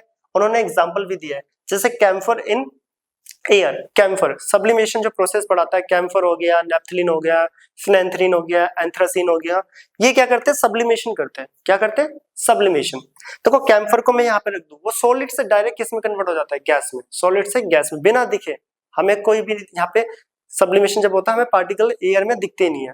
तो सॉलिड्स, और सॉलिड क्या है? एयर के अंदर। सॉलिड पार्टिकल किसमें जा रहा है? डायरेक्ट एयर में। तो वहां पे बोला जाता है डिफरेंट डिफरेंट बुक्स में कि कैम्फर इन एयर, जिसमें गैस, सॉल्वेंट है और सॉलिड जो कि कैम्फर है, एक होमोजेनियस मिक्सचर बना रहे हैं, तो सॉल्यूशन की कैटेगरी में आना चाहिए। कई बुकों में लिखा भी है एक सॉल्यूशन पॉसिबल है, और मैक्सिमम बुकों में लिखा होता है ये नॉट पॉसिबल है। क्यों? क्योंकि जनरली एग्जांपल जो होते हैं ज्यादातर वो एक हेटेरोजेनियस मिक्सचर बनाते हैं। तो याद रखना यहाँ पे जो ये दो पॉइंट है, ये सॉल्यूशन की कैटेगरी में नहीं आते, क्योंकि ये दोनों जनरली हेटेरोजेनियस बनाते हैं, बट कुछ कुछ एग्जांपल ऐसे हैं जो होमोजेनियस भी बना देते हैं, जो कि यहाँ पे क्लियर करा है। दोबारा बता दो, कैम्फर, यहाँ पे सब्लिमेशन की गोली रखो, सॉरी सब्लिमेशन जो करता है नेप्थलीन की अगर मैं गोली रखता हूँ, जो पैलेट जिसे बोलते हैं नेप्थलीन, कपूर की गोली, तो सॉलिड से डायरेक्ट कन्वर्ट होती है गैस में। सॉल्वेंट क्या है यहाँ पे? गैस, और उसके अंदर मैं सब्लिमेशन लिख रहा हूँ क्या? सॉलिड। अब वो कन्वर्ट भी हो रही है और मेरे को दिख भी नहीं रही, तब वो धीरे धीरे करके खत्म हो रही है, तो वो एक होमोजेनियस मिक्सचर बना रही है। इस एग्जांपल के अकॉर्डिंग तो ये पॉसिबल है, जनरली पॉसिबल नहीं होता, तो मैंने यहाँ पे दोनों क्लियर कर दिया है। अब आता है यहाँ पे लास्ट में लास्ट एग्जांपल, ऐसा एग्जांपल जिसमें सॉल्वेंट भी गैस हो और सॉल्यूट भी गैस हो, क्या ये होमोजेनियस बनाएगा? हाँ, गैस एग्जांपल आता है एयर, और एयर एक होमोजेनियस मिक्सचर होता है क्योंकि एयर के अंदर carbon dioxide, oxygen, nitrogen, different gases होती है, और सारी गैसेस का जो मिक्सचर है वो एक होमोजेनियस ही होता है। क्या होता है? होमोजेनियस। तो गैस होमोजेनियस है, तो कितने पॉसिबल है? 1 2 3 4 5 6 एंड 7। ये दोनों generally not possible, but example के थ्रू बताया है, तो ये इंपॉर्टेंट था, ऐसे नोट करें। अब हम आते हैं next, saturated, unsaturated and super saturated पे। तो उससे पहले यहाँ पे कुछ प्रॉपर्टीज भी आ रही है, फिर आ जाएंगे हम सैचुरेटेड टॉपिक पे। तो ओवरऑल हमने सॉल्यूशन में देखा क्या है? सॉल्यूशन एक होमोजेनियस मिक्सचर होता है। Solution is a homogeneous mixture. Solution में जो कंपोनेंट के पार्टिकल का साइज होता है वो बहुत छोटा होता है, बहुत छोटा, 1 नैनोमीटर के आसपास, जिसको नेक्ड आई से हम देख ही नहीं सकते। Particle of solution very small, can not seen by naked eyes. Basic सी प्रॉपर्टी एग्जाम में पूछी जाती है। In solution the solute particle can not filtered by filter paper. तो सॉल्यूशन में जो कंपोनेंट्स को हम फिल्टर पेपर से फिल्टर नहीं कर सकते। पानी में नमक घोला है, क्या चाय छन्नी या फिल्टर पेपर के ऊपर तब पानी डालोगे, क्या छन जाएगा नमक? नहीं, नमक सीधा निकल जाता है, ऊपर बचेगा ही नहीं, ठीक है। तो मतलब हम फिल्टर नहीं कर सकते कंपोनेंट्स को। तब particle of solution not settle down. अगर मैं नमक के पानी को 5 घंटे के लिए शांत छोड़ दूं, डिस्टर्ब ना करूं, ऐसे ही रख दूं एक जगह पे, क्या नमक बॉटम पे सेटल डाउन होता है? नहीं होता। तो particle of solution not settle down, solution के पार्टिकल सेटल डाउन नहीं होता जब उसे अनडिस्टर्ब छोड़ा जाए। And last topic, solution not show Tyndall effect. अब ये टिंडल इफेक्ट क्या होता है इसको भी हम देखेंगे, एग्जांपल के थ्रू समझेंगे भी। Scattering of beam of light, scattering of beam of light. Tyndall effect क्या होता है? जो बीम ऑफ लाइट को स्कैटर कर दे, बीम ऑफ लाइट को स्कैटर कर दे। लेट सपोज यहाँ पे मैं अगर मैं धुआं कर दूं, धुएं में अगर आप टॉर्च मारोगे तो टॉर्च में डस्ट पार्टिकल विजिबल होते हैं। टॉर्च में क्या होता है? डस्ट पार्टिकल विजिबल होते हैं। या आपने देखा होगा जब धूप किसी भी एक छोटे से होल से पास होती हुई आती है तो उस जो सनलाइट के जो रेज है उसके अंदर डस्ट पार्टिकल विजिबल होते हैं। क्यों विजिबल होते हैं? उन डस्ट पार्टिकल के साथ जो सनलाइट टकरा के स्कैटर कर जाती है, फैल जाती है, ठीक है, टकरा के स्कैटर कर जाती है अलग अलग डायरेक्शन में, जिससे वो डस्ट पार्टिकल विजिबल होते हैं। इस फिनोमेना को बोलते हैं, इस प्रोसेस को, टिंडल इफेक्ट। टिंडल इफेक्ट क्या होता है? जो स्कैटर करे बीम ऑफ लाइट को। किसको करता है? बीम ऑफ लाइट को स्कैटर करे। अभी समझेंगे भी एग्जांपल के थ्रू। तो उसको हम बोलते हैं टिंडल इफेक्ट। अगर एक सॉल्यूशन है, यहाँ पे सॉल्यूशन से अगर मैं लाइट पास करूं, ठीक है, यहाँ पे एग्जांपल लिखा हुआ है टिंडल इफेक्ट। तो टिंडल इफेक्ट बहुत इंपॉर्टेंट एग्जांपल प्रॉपर्टी है, और अलग से भी पूछा जाता है टिंडल इफेक्ट होता है क्या। तो लिखा हुआ है scattering of beam of light, जो बीम ऑफ लाइट को स्कैटर कर दे वो टिंडल इफेक्ट कहलाता है। तो यहाँ पे देखो मैंने वाटर के अंदर एक बार सॉल्ट डाला है और एक वाटर के अंदर सैंड पार्टिकल डाले हैं। जब टॉर्च को यहाँ से पास करा, लाइट को पास करा, लाइट इससे सीधी पास होगी, कोई पार्टिकल विजिबल हुए ही नहीं हुए, नहीं, क्योंकि इसके पार्टिकल का साइज बहुत ज्यादा स्मॉल है, वो लाइट को स्कैटर कर ही नहीं पा रहा। पर जैसे ही लाइट सैंड वाटर वाले कंपोनेंट के अंदर, मतलब ये सस्पेंशन होता है, हम पढ़ेंगे भी, हेट्रोजीनियस मिक्सचर से पास हुआ है सैंड वाटर के, तो जब लाइट इससे टकराई, देखो यहाँ पे, तो लाइट क्या करेगी? यहाँ पे स्कैटर करेगी अलग अलग डायरेक्शन में, जिससे ये पार्टिकल क्या हो गया? विजिबल। और इसी को बोलते हैं स्कैटरिंग ऑफ लाइट। क्या बोला जाता है? Scattering of light. Homogeneous Tyndall effect show नहीं करते, हेट्रोजीनियस करते हैं। तो ये तो टिंडल इफेक्ट शो कर रहा है और ये नहीं करेगा। तो सॉल्यूशन होमोजीनियस होते हैं तो सॉल्यूशन टिंडल इफेक्ट शो नहीं करते। सस्पेंशन जो होते हैं वो टिंडल इफेक्ट शो करते हैं। क्या करते हैं? टिंडल इफेक्ट शो करते हैं। तो बेसिकली टिंडल इफेक्ट होता है क्या है? टिंडल इफेक्ट होता है scattering of beam of light. जो बीम ऑफ लाइट को स्कैटर कर दे जो पार्टिकल, वो टिंडल इफेक्ट शो करते हैं। तो सॉल्यूशन एक होमोजीनियस है और होमोजीनियस टिंडल इफेक्ट शो नहीं करते। होमोजीनियस को छोड़ के जितने भी, मतलब हेट्रोजीनियस, सस्पेंशन और कोलाइडल, हम देखेंगे भी आगे, वो दोनों टिंडल इफेक्ट शो करते हैं। क्या करते हैं? टिंडल इफेक्ट शो करते हैं। तो इसे नोट करिए, अलग से भी पूछा जाता है टिंडल इफेक्ट होता है क्या एग्जांपल के थ्रू, और हम इसे बार बार डिस्कस भी करेंगे। तो सॉल्यूशन क्या था? सॉल्यूशन यहाँ पे क्या था? Solution not show Tyndall effect. क्योंकि एक होमोजीनियस है और सॉल्यूशन जो होते हैं वो टिंडल इफेक्ट शो नहीं करते, homogeneous mixture Tyndall effect show नहीं करते। अब आते हैं हम नेक्स्ट टॉपिक पे। नेक्स्ट टॉपिक जो कि मोस्ट इंपॉर्टेंट टॉपिक इस चैप्टर का, saturated, unsaturated and super saturated. तीनों को एक साथ हम यहाँ पे कवर करने वाले हैं। तीनों होते क्या है, तीनों क्या होते हैं? अगर देखा जाए saturated, unsaturated and super saturated. पहले हम यहाँ पे कंडीशंस ले रहे हैं, सही से देखना। In 100 gram of water, 100 gram of water only 36 gram of NaCl dissolve at 20 degree Celsius. Generally ऐसा होता है, आप प्रैक्टिकली भी करके देखना कि 100 ग्राम वाटर है हमारे पास, एक बीकर में 100 ग्राम वाटर लिया, उसके अंदर NaCl हम डिसॉल्व कर रहे हैं 20 डिग्री टेम्परेचर पे। टेम्परेचर कितना है? 20 डिग्री सेल्सियस। कितना है? 20 डिग्री सेल्सियस। ठीक है, 100 ग्राम वाटर लिया, उसके अंदर 20 डिग्री सेल्सियस है यहाँ का टेम्परेचर, और ये 100 ग्राम वाटर है। उसके अंदर जब जैसे ही सॉल्ट ऐड करोगे, सॉल्ट डिसॉल्व करते जाओगे, लगभग 36 ग्राम NaCl डिसॉल्व होगा। ठीक है, तो ये कंडीशन मैंने यहाँ पे सपोज मान लिया हमने कि 100 के अंदर 36 ग्राम NaCl डिसॉल्व होता है 20 डिग्री सेल्सियस पे। कितने पे? 20 डिग्री सेल्सियस। ये कंडीशन से याद रखना, इसी से तीनों पॉइंट्स को एक्सप्लेन करेंगे। पहला टर्म आता है यहाँ पे सैचुरेटेड सॉल्यूशन। क्या आता है? Saturated solution. अब मेरे पास 100 ग्राम वाटर है, वही कंडीशन, टेम्परेचर पूरे का कितना है बताओ, इस पूरे रूम का, और इस कंडीशन का भी पूरा टेम्परेचर कितना है? 20 डिग्री। कितना है? 20 डिग्री। 100 ग्राम वाटर है, टेम्परेचर 20 डिग्री है। अगर मैं इसमें 36 NaCl डिसॉल्व कर दूं, 36 ग्राम NaCl डिसॉल्व कर दूं, तो बताओ और NaCl डिसॉल्व होगा? नहीं, क्योंकि 20 डिग्री सेल्सियस पे 100 ग्राम वाटर के अंदर सिर्फ और सिर्फ 36 ग्राम NaCl डिसॉल्व होगा। 36 से ज्यादा हो ही नहीं सकता। अगर मैं इसमें और डिसॉल्व करना चाहूँ, क्या डिसॉल्व होगा? नहीं। इस कंडीशन पे तो और NaCl डिसॉल्व नहीं होगा। जब सॉल्यूट सॉल्वेंट के अंदर, सही से समझना स्टेटमेंट को, जब सॉल्यूट सॉल्वेंट के अंदर डिसॉल्व होना बंद कर दे, जिस पॉइंट और जिस कंडीशन या जिस टेम्परेचर प्रेशर की कंडीशन पे सॉल्यूट सॉल्वेंट के अंदर डिसॉल्व करना बंद कर दे, उसको कहते हैं हम सैचुरेटेड सॉल्यूशन। आपने एक गिलास पानी लिया, उसमें चीनी घोली, घुल गई, और चीनी डाली, घुल गई, डालते एक टाइम ऐसा आएगा जब चीनी जो कि शुगर है डिसॉल्व होना बंद कर दे, वो पॉइंट कहलाएगा सैचुरेटेड पॉइंट, और उस टाइम पे उस सॉल्यूशन को बोलेंगे सैचुरेटेड सॉल्यूशन। डेफिनेशन भी यही बोल रहा है, if no more solute dissolve in solvent at same condition of temperature and pressure। जब solute, no more solute dissolve in solvent, no more solute dissolve in solvent at same condition of temperature and pressure। Pressure और temperature हम यहाँ पे change नहीं करेंगे, जो condition रखी है उसी पे करेंगे। ठीक है, उस केस में उस सॉल्यूशन को बोलेंगे, क्या बोलेंगे? Saturated. If no more solute, definition भी यही बोलती है, if no more solute dissolve in solvent at same condition of temperature and pressure, this is known as saturated solution. This is known as saturated solution. जब solute dissolve होना बंद कर जाए, किसके अंदर? किसके अंदर? सॉल्वेंट के अंदर, जब टेम्परेचर प्रेशर की कंडीशन क्या हो? सिमिलर। ठीक है, अगली सिचुएशन देखो, अब सेम वही सब कंडीशन चल रही है, बट मैंने 26 ग्राम NaCl डिसॉल्व करा है। कितना? 26। क्या और NaCl डिसॉल्व हो सकता है 20 डिग्री पे? हाँ, हम बोलेंगे हाँ, यहाँ पे पॉसिबिलिटी टोटल है 36, अभी मैंने कितना डिसॉल्व करा है? 26। इसमें 10 ग्राम और डिसॉल्व हो सकता है।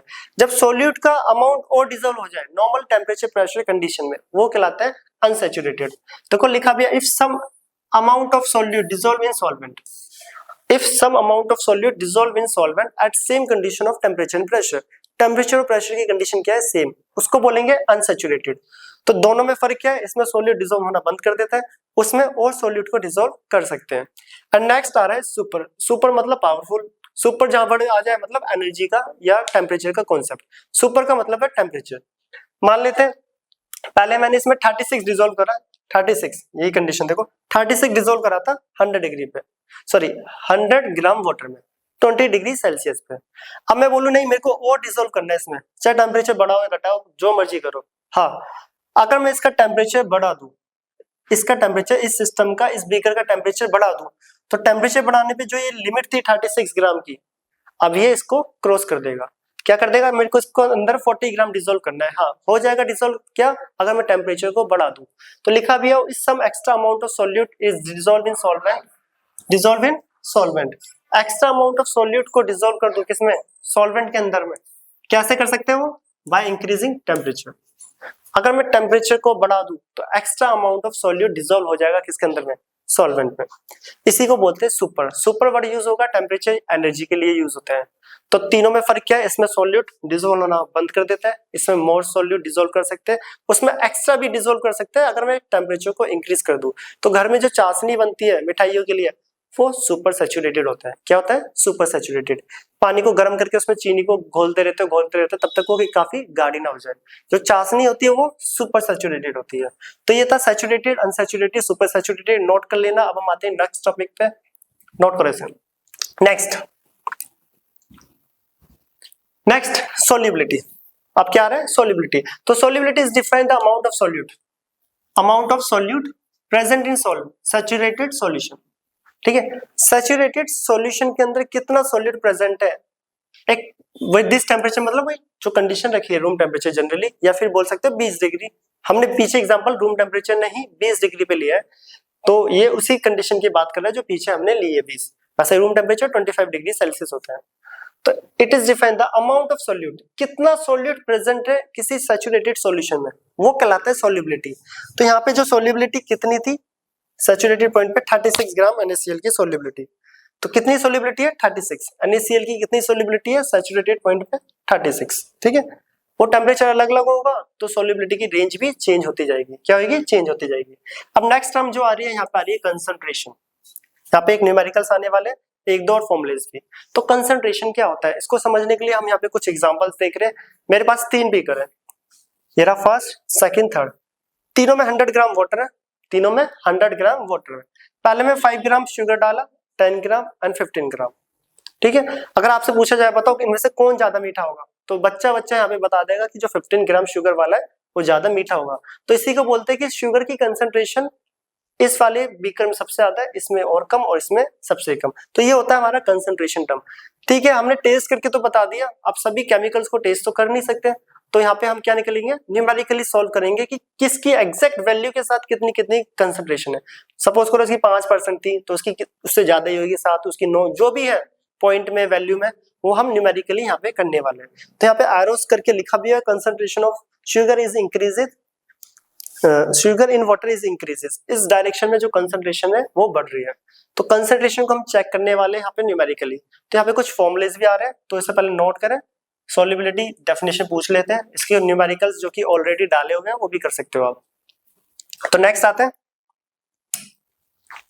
क्या, अब कंसंट्रेशन टर्म्स के कुछ फॉर्मुलेस हैं जो कि यहाँ पे डिस्कस कर लेंगे और एक दो क्वेश्चंस कर लेंगे। पहले लिखा हुआ है concentration of solution is defined as the amount. देखो कंसंट्रेशन क्या आता है, कितना सॉल्यूट किसी सॉल्वेंट के अंदर प्रेजेंट है, ये तो होता है कंसंट्रेशन। कितना सॉल्यूट सॉल्वेंट के अंदर प्रेजेंट है, ज्यादा सॉल्यूट प्रेजेंट तो ज्यादा कंसंट्रेशन। यहाँ पे सॉल्वेंट क्या था, तीनों का सेम। तो यही स्टेटमेंट सामने लिखी है, ये रहा। देखो it is defined the amount of mass और volume of solute, amount of solute present in the amount of solution. किसी भी सॉल्यूशन के अंदर सॉल्यूट का अमाउंट कितना है वो कंसंट्रेशन को रिप्रेजेंट करता है। किसको, कंसंट्रेशन को रिप्रेजेंट करता है। अब यहाँ पे ब्रैकेट में ये लिखा है कि जो अमाउंट ऑफ सॉल्यूट, सॉल्यूट का अमाउंट जो मास में भी हो सकता है, वॉल्यूम मतलब ग्राम में भी हो सकता है, ml में भी। सिमिलरली सॉल्यूशन जो ओवरऑल है वो ग्राम में भी हो सकता है और ml लीटर में भी, मास भी हो सकता है उसका, वॉल्यूम भी।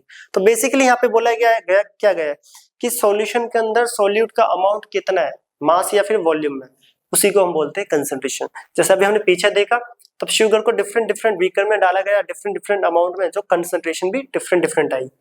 यहाँ पे किस चीज पे डिपेंड कराता है ये ओवरऑल, तीनों में सॉल्वेंट सेम था, शुगर को जैसे जैसे ऐड करता गया कंसंट्रेशन हमारी बढ़ती गई, कंसंट्रेशन बढ़ती गई।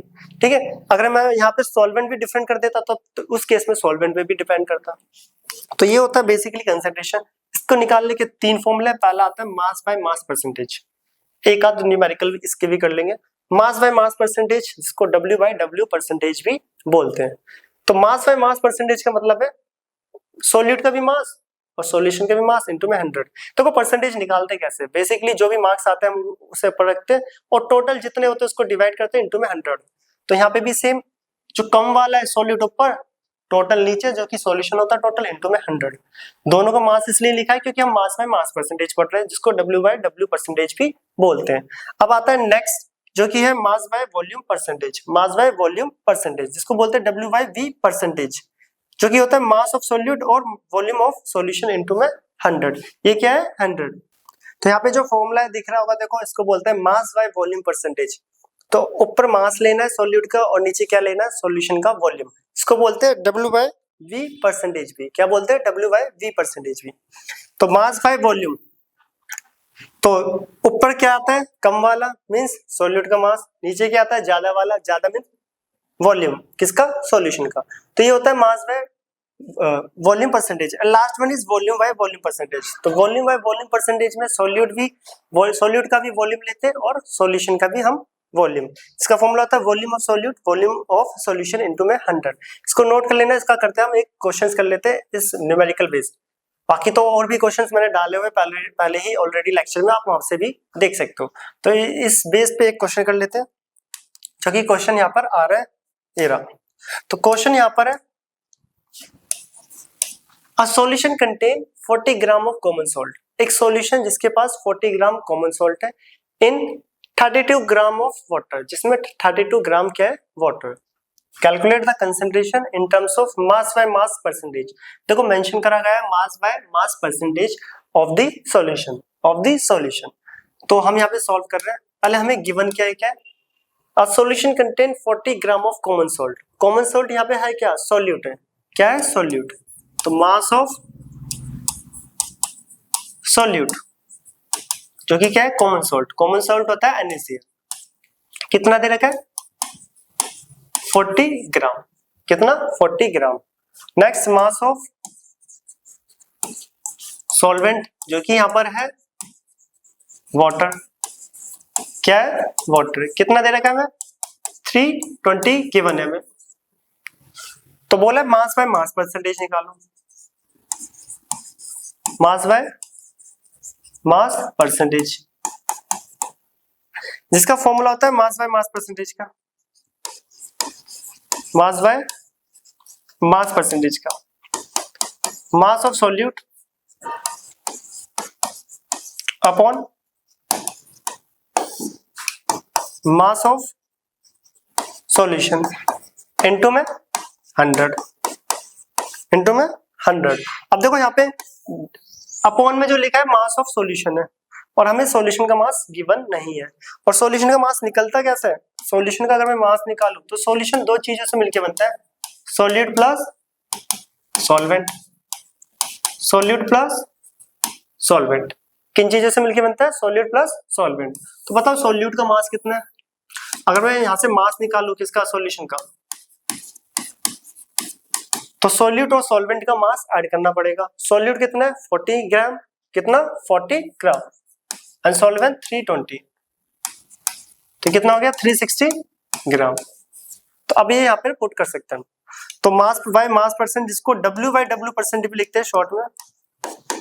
मास ऑफ सॉल्यूट कितना है 40, सॉल्यूट कितना है 40, कितना ग्राम 40। तो बताओ सॉल्यूशन कितना है 360 इनटू में 100 इनटू में 100। तो कितना आया देखो, जीरो से दो जीरो से सॉरी एक जीरो से एक जीरो कट गया, 40 10 जा 4 10 जा 40, 4 10 जा 40 और 4 9 जा 36। तो 10 10 जा 100, ऊपर बच रहा है 100, नीचे बच रहा है 9। तो 9 11 जा 99.1091 जा 9, तो 11.1 परसेंटेज। तो मास बाय मास परसेंटेज जो यहाँ पे आ रहा है वो आ रहा है 11.1 परसेंटेज। कितना आ रहा है 11.1। तो ये था हमारा मास बाय मास परसेंटेज का एक क्वेश्चन। अब आते हैं हम नेक्स्ट टॉपिक पर। किस पे नेक्स्ट, तो नेक्स्ट टॉपिक हमारा यहाँ पर सस्पेंशन। सो सॉल्यूशन यहाँ पे कवर हो चुका है सस्पेंशन। तो सस्पेंशन क्या होता है, पीछे भी पढ़ा था, सस्पेंशन एक हेट्रोजीनियस मिक्सचर है। Suspension is a heterogeneous mixture. तो सस्पेंशन क्या होता है, एक heterogeneous mixture in which solid particle do not dissolve but remain suspended.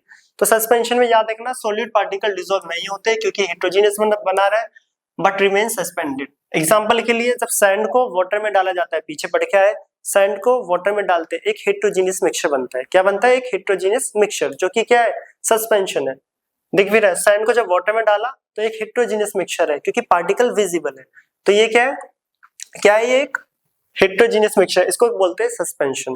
Suspension में पार्टिकल का साइज काफी बड़ा होता है, नेक्ड आई से देख सकते हैं। तो कुछ प्रॉपर्टीज है यहाँ पे। पहला पॉइंट, सस्पेंशन एक हेट्रोजीनियस मिक्सचर है। क्लियर, सस्पेंशन एक हेट्रोजीनियस मिक्सचर है। There particle are very large, हाँ पार्टिकल बहुत बड़े होते हैं जिसको हम इजिली सीन कर सकते हैं नेक्ड आई से। बार बार पढ़ रहे हैं हम। उसके पार्टिकल को फिल्टर कर सकते हैं, हाँ इतने बड़े पार्टिकल होते हैं कि फिल्टर पेपर में फिल्टर ऑफ हो जाएंगे। तो यहाँ पे लिखा है filter off by filter paper. Clear, अब ये टिंडल इफेक्ट शो करेंगे, पीछे एग्जांपल समझा भी था और ये एग्जांपल था। तब लाइट पास करेंगे तो ये लाइट के पार्टिकल को स्कैटर कर देंगे, किसके, सस्पेंशन के जो पार्टिकल्स होते हैं, सैंड के पार्टिकल्स स्कैटर कर देंगे तो टिंडल इफेक्ट शो करेंगे। Suspension show Tyndall effect because scattering of beam of light. ये बीम ऑफ लाइट को क्या कर देते हैं, स्कैटर कर देते हैं। क्या कर देते हैं, स्कैटर। एंड लास्ट वन, अगर इसको मैं अनडिस्टर्ब छोड़ दूं सैंड इन वाटर, तो कुछ टाइम बाद देखोगे सैंड सेटल डाउन हो जाती है। तो particles are settle down when suspension remains undisturb. तो सस्पेंशन तो बिल्कुल बेसिक्स रहता है। हेट्रोजीनियस मिक्सचर, फिल्टर हो जाते हैं, टिंडल इफेक्ट शो करता है, सेटल डाउन हो जाएगा एंड पार्टिकल को इजीली देख सकते हैं। ये होता है हमारा सस्पेंशन। तो इसे नोट करें। नेक्स्ट आते हैं हम कोलॉइडल पे। किस पे, कोलॉइडल। नेक्स्ट जो आ रहा है कोलॉइडल सॉल्यूशन, थर्ड। पहला सॉल्यूशन था, दूसरा सस्पेंशन एंड लास्ट कोलॉइडल। तो कोलॉइडल भी एक हेट्रोजीनियस होता है। क्या होता है, हेट्रोजीनियस, पहले ही हमने डिस्कस कर लिया इसमें। तो a solution in which size of particle lie between, ऐसा सॉल्यूशन जिसके पार्टिकल का साइज, देखो ऐसा सॉल्यूशन जिसके पार्टिकल का साइज सॉल्यूशन से तो बड़ा हो, सॉल्यूशन से बड़ा हो और सस्पेंशन से छोटा हो, मतलब सस्पेंशन और सॉल्यूशन के बीच में इंटरमीडिएट लाई करे, उसको हम क्या बोलते हैं, क्या बोलते हैं, कोलॉइडल। पीछे वाला क्या था, सस्पेंशन, जिसके पार्टिकल्स को हम इजीली देख सकते हैं। अब जो है वो कोलॉइडल है। कोलॉइडल के पार्टिकल सॉल्यूशन और सस्पेंशन के बीच में लाई करते हैं। A solution in which size of particles lie between solution and suspension, such solution is known as colloidal, is known as colloidal. Example इसके मस्ट इंपॉर्टेंट, ब्लड और milk देखने में होमो है बट एक्चुअली में क्या होते हैं, हेट्रो। क्यों, क्योंकि ये कोलॉइडल बनाते हैं। हेट्रोजीनियस है, ये कोलॉइडल की कैटेगरी में आते हैं। सॉल्यूशन जैसे कि सोल्यूट और सॉल्वेंट से मिलके बनता था, सिमिलरली उसी टाइप से कोलॉइडल भी दो कंपोनेंट से मिलके बनता है, जिसको पहला बोलते हैं डिस्पर्स्ड फेज। डिस्पर्स्ड फेज क्या होता है, कंपोनेंट ऑफ कोलॉइडल सॉल्यूशन जो किसकी तरह एक्ट करे, सोल्यूट की तरह। कोलॉइडल सॉल्यूशन के वो कंपोनेंट जो सोल्यूट की तरह एक्ट करे उसको डिस्पर्स्ड फेज बोलते हैं, डिस्पर्स्ड फेज। और कोलॉइडल सॉल्यूशन के कंपोनेंट जो सॉल्वेंट की तरह एक्ट करे उसको डिस्पर्जन मीडियम बोलते हैं। क्या बोलते हैं, डिस्पर्जन मीडियम। लिखा भी हुआ एक्ट एज अ सॉल्वेंट। तो याद रखना, कोलॉइडल दो चीजों से मिलकर बना है, डिस्पर्स्ड फेज जो सॉल्यूट की तरह बिहेव करता है एंड डिस्पर्जन मीडियम जो सॉल्वेंट की तरह बिहेव या एक्ट करे। तो कोलॉइडल दो चीजों से मिलकर बना, dispersed phase and dispersion medium. यहाँ पे याद रखना ये डिस्पर्स्ड है और वो डिस्पर्जन है, ठीक है, स्पेलिंग्स में। तो colloidal dispersed phase and dispersion medium. अब डिस्पर्स्ड फेज और डिस्पर्जन मीडियम के बेस पे डिवाइड करके यहाँ पे 8 टाइप्स के कोलॉइडल हम पढ़ने वाले हैं जो कि अभी आएंगे। तो पहले से नोट करें, पहले प्रॉपर्टी पढ़ेंगे फिर उसके टाइप्स वगैरह। तो ये सही से देखना इंपॉर्टेंट है बहुत। नेक्स्ट तो ये आ चुके हैं, ये डिस्पर्स्ड फेज है, डिस्पर्जन मीडियम डीएम, टाइप्स का क्या नाम होता है और एग्जांपल्स यहाँ पे, ठीक है। और ये अलग क्वेश्चन है, इसको अलग से कर दो, ये अलग टॉपिक है, ये भी डिस्कस करेंगे अभी। पहला, अगर डिस्पर्स फेज सॉलिड हो और डिस्पर्जन मीडियम भी सॉलिड हो तो उसको हम बोलते हैं सॉलिड सोल। इस टाइप के कोलॉइडल को बोलते हैं सॉलिड सोल, जिसके अंदर एग्जांपल आता है जेमस्टोन। जो स्टोन्स होते हैं ना जेमस्टोन, उनको वो भी एक कोलॉइडल के ही एग्जांपल है जिसमें डिस्पर्स फेज और मीडियम दोनों क्या है, सॉलिड, और इसको बोला जाता है सॉलिड सोल। क्या बोला जाता है, सॉलिड सोल। नेक्स्ट आता है, अगर डिस्पर्स फेज सॉलिड हो और डिस्पर्जन मीडियम लिक्विड हो तो उसको क्या बोलते हैं, सोल। क्या बोलते हैं, सोल। देखो जो पेंट्स होते हैं, पेंट दीवारों पे जो पेंट करे जाते हैं, आयरन आर्टिकल पे जो पेंट करा जाता है वो कोलॉइडल है। पेंट क्या है, कोलॉइडल। याद रखना आज से जो पेंट क्या होते हैं, कोलॉइडल। पेंट के अंदर देखा होगा ज्यादा क्या होता है, लिक्विड वाला पोर्शन क्या होता है, लिक्विड। क्योंकि देखो मीडियम जो होता है सॉल्वेंट की तरह एक्ट करता है और तो ज्यादा वाला क्या है, लिक्विड पेंट में। और कम वाला उसके अंदर सॉलिड कंपोनेंट डाले होते हैं जो कलर्स होते हैं हम दीवारों पे करते हैं, पेंट लोहे पे दीवार पे। तो पेंट कोलॉइडल में, और उसका नाम क्या है, किस टाइप का कोलॉइडल होता है, सोल, SOL सोल। नेक्स्ट यहाँ पे जो ये बॉक्सेस बने हुए ये मस्ट इंपॉर्टेंट है। अगर डिस्पर्स मीडियम गैस हो और डिस्पर्स फेज कहा गया, सॉरी सॉलिड हो, ये वाला गैस इन सॉलिड, ठीक है, गैस हो मीडियम वाला और फेज वाला क्या हो, सॉलिड, उसको बोलते हैं एरोसोल, स्मोक। अगर मैं यहाँ पे धुआं कर दूं तो यहाँ पे ज्यादा क्या होगा, ज्यादा एयर है, ज्यादा क्या है, एयर, मीडियम वाला क्या है, गैस, और धुआं क्या होता है, धुआं किस में आता है, डस्ट, मतलब सॉलिड पार्टिकल में आता है, तो गैस के अंदर सॉलिड एरोसोल, इसको बोलते हैं smoke. Example smoke, smoke aerosol है, कोलोइडल के टाइप का नाम है एरोसोल, एग्जांपल है स्मोक। तो स्मोक पूछा जाए बताओ क्या है स्मोक, आप बताओगे कोलोइडल है, जिस कोलोइडल का भी अगर एग्जैक्ट टाइप बोला जाए तो वो क्या है, एरोसोल। नेक्स्ट, अगर डिस्पर्जन मीडियम सॉलिड हो और उसके अंदर फेज लिक्विड हो तो उसको बोलते हैं हम जेल। क्या बोलते हैं, जेल। जेली वगैरह जो खाते हैं, टॉफी होगी जेली टाइप या जेल्स जो होते हैं, उसमें ज्यादा क्या होता है, ज्यादा क्या होता है, सॉलिड, उसके अंदर थोड़ा थोड़ा लिक्विड वाला भी टच करने पे फील होता है, तो जेल एक्चुअली में एक कोलोइडल है, ठीक है, क्या है, कोलोइडल।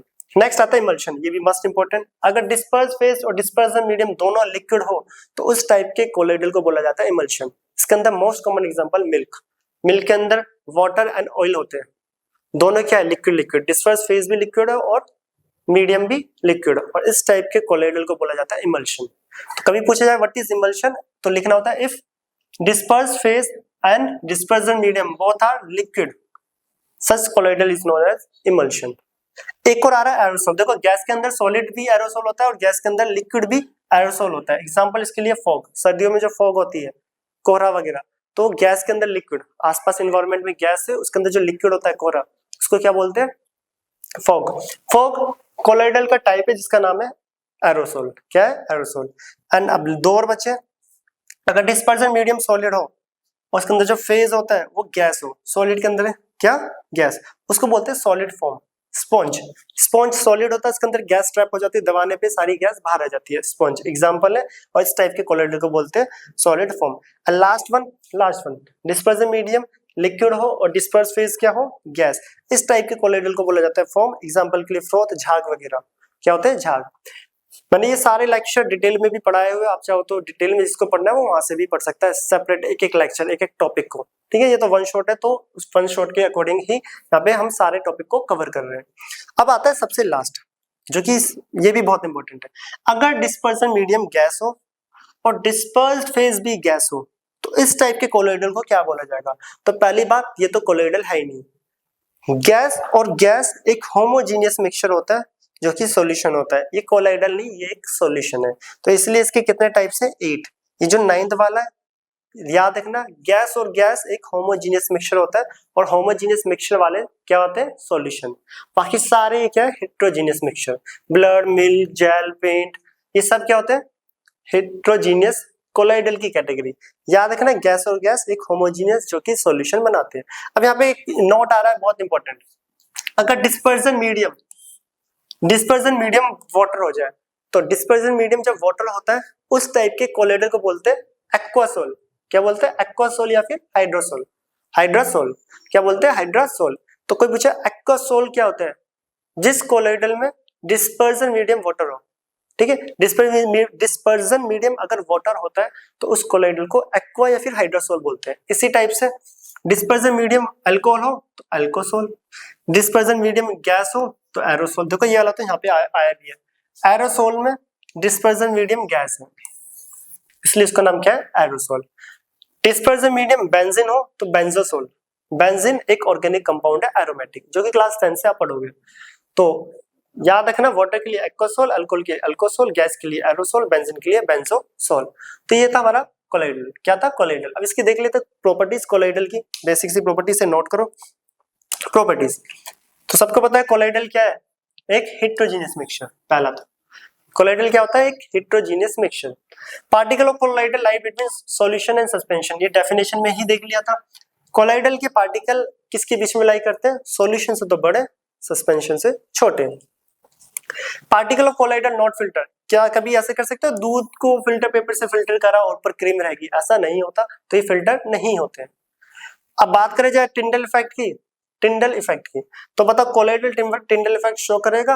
हाँ, कोलोइडल एक हेट्रोजीनियस मिक्सचर है, ये टिंडल इफेक्ट शो करते हैं, मतलब scattering of beam of light करेंगे, scattering of beam of light करेंगे। कुछ एग्जांपल्स लिखे हैं, व्हाइट कलर में क्या है, मिल्क लिखा हुआ है, ये ब्लड है और शुगर सॉल्यूशन है। तीनों से लाइट पास करी, मिल्क के पार्टिकल स्कैटर होकर दिख जाएंगे, टिंडल इफेक्ट शो करेंगे। क्यों? क्योंकि ये कोलाइडल है, तो टिंडल इफेक्ट शो कर रहे हैं। ब्लड भी कोलाइडल की कैटेगरी में, कोलाइडल मींस हेट्रोजीनियस, तो हेट्रोजीनियस है, ये भी टिंडल इफेक्ट शो करेगा।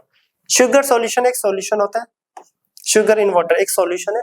सॉल्यूशन जो होते हैं वो होमोजीनियस, जो टिंडल इफेक्ट शो नहीं करते। तो इस फिगर के थ्रू हम समझ सकते हैं द्वारा से कि टिंडल इफेक्ट क्या होता है।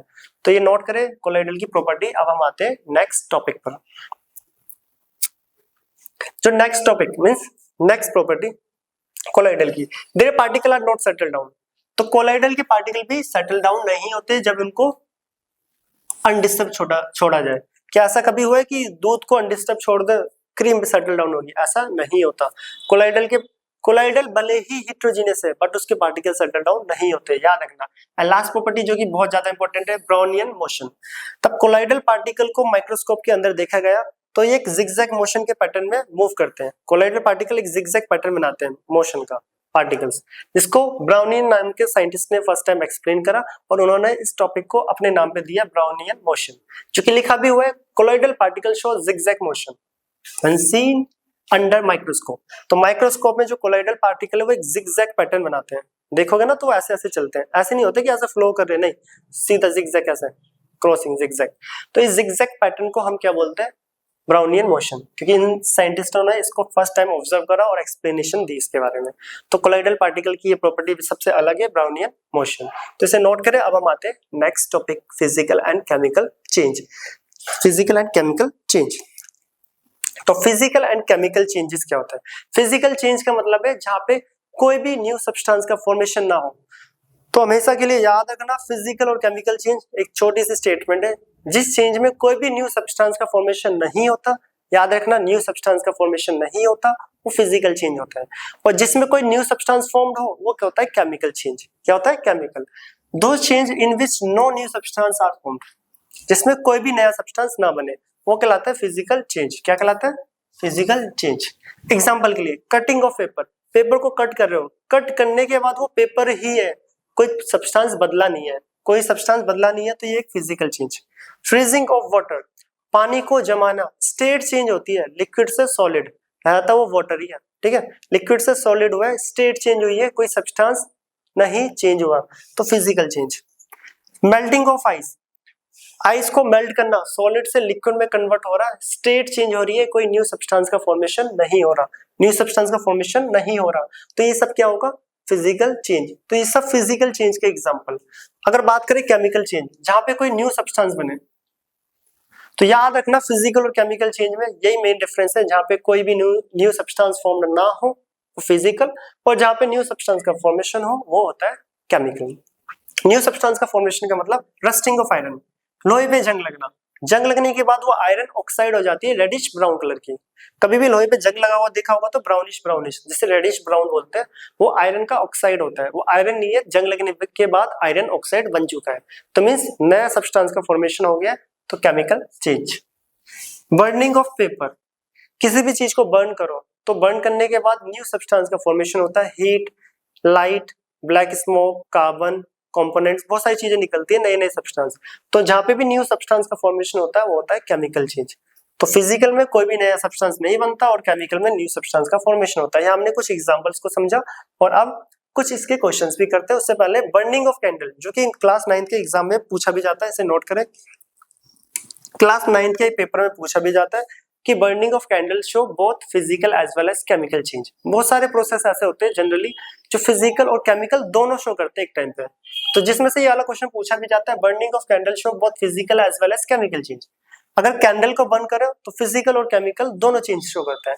देखो जब ये थ्रेड जलता है, ये वैक्स यहाँ पे जल रहा है थ्रेड, तो यहाँ पे on burning thread new substance are form, नया सब्सटेंस बनता है, हीट निकल रही है, light, unburn carbon component, black smoke, तो नए कंपोनेंट बन रहे हैं, मतलब ये वाला तो एक केमिकल चेंज है। लिखा भी हुआ है on burning thread new substance are formed, this is known as chemical change, this is called chemical change. But जो ये वैक्स है, इस वैक्स का यूज करके हम दोबारा कैंडल का फॉर्मेशन कर सकते हैं। Melted wax, no new substance is formed, ये मेल्टेड वैक्स, यहाँ पे कोई भी नया सब्सटेंस नहीं बन रहा, सिर्फ सॉलिड से लिक्विड, स्टेट चेंज हो रही है, तो ये वाला पोर्शन क्या है? Physical change. इसलिए बर्निंग ऑफ कैंडल फिजिकल और केमिकल दोनों प्रोसेस दोनों चेंज को शो करते हैं। तो कभी भी पूछा जाए तो इसी टाइप से आंसर देना है, ये फिगर बना के कि ये वाला पोर्शन केमिकल है और वो वाला फिजिकल। तो अब हम करते हैं फिजिकल और केमिकल के चेंज के कुछ एग्जांपल्स, क्वेश्चंस कर लेते हैं। तो इसको नोट करें, क्वेश्चन से बात करें। तो क्वेश्चन यहाँ पे आ रहा है, फर्स्ट क्वेश्चन, तो rusting of an article made up of iron is called. Rusting तो जनरली क्या होता है, केमिकल होता है। तो देखते स्टेटमेंट, अ कोरोजन, रस्टिंग जैसे कोरोजन जंग लगना, and it is a physical change. देखो कोरोजन तो सही लिखा है, रस्टिंग कोरोजन होता है। आर्टिकल आयरन आर्टिकल है ना, हाँ ठीक है, आयरन पे लोहे पे जंग लगना रस्टिंग कहलाता है। कोरोजन तो ठीक है, बट आगे लिखा है it is a physical as well as chemical, ये स्टेटमेंट गलत है। ये फिजिकल नहीं होती है, सिर्फ और सिर्फ केमिकल होती है, पहली statement incorrect. Dissolution and it is a physical change, physical तो है नहीं, डिसोल्यूशन तो है नहीं रहा, सिर्फ जंग लग रहा है। Corrosion and it is a chemical change, rusting जंग लगना कोरोजन होता है और एक केमिकल चेंज है, तो आंसर सी करेक्ट है। डी भी चेक कर लेते हैं, dissolution and it is a chemical change, solute को सॉल्वेंट में थोड़ा डिसोल्व कर रहे हैं, तो ऑप्शन सी, जंग लगना एक केमिकल चेंज होता है, ठीक है।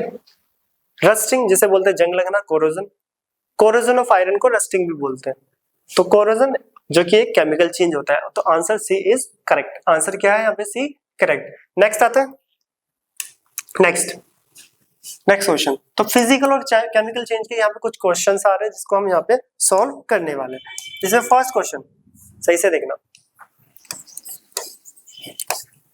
तो सामने, चलो मैं नीचे लिख दूंगा, classify the following as chemical and physical changes. Classify करना है, cutting of tree, cutting of tree देखो एक केमिकल चेंज होता है, केमिकल, ठीक है, पूरा लिख लेना, केमिकल चेंज केमिकल। या कटिंग ऑफ वुड नहीं है, कटिंग ऑफ ट्री है, पेड़ को जब कट करा जाता है तो सारे केमिकल प्रोसेस उस पोर्शन में, अगर आप पेड़ को पूरा काट दो तो केमिकल रिएक्शन सारी क्या हो जाती है, स्टॉप। तो हम न्यू सब्सटेंस का फॉर्मेशन करते हैं, पुराने जो सब्सटेंस है वो चेंज हो गया, अब नया सब्सटेंस का फॉर्मेशन हो रहा है, सारे केमिकल प्रोसेस रुक जाते हैं। तो मतलब पहले कोई और कंपोनेंट बन रहे थे, एकदम से कट कर दिया, चेंज हो गया, तो केमिकल चेंज आता है। वुड को कट करना फिजिकल है और ट्री को कट करना, ठीक है, ट्री को केमिकल होता है। Melting of butter in a pan, तो ये है फिजिकल।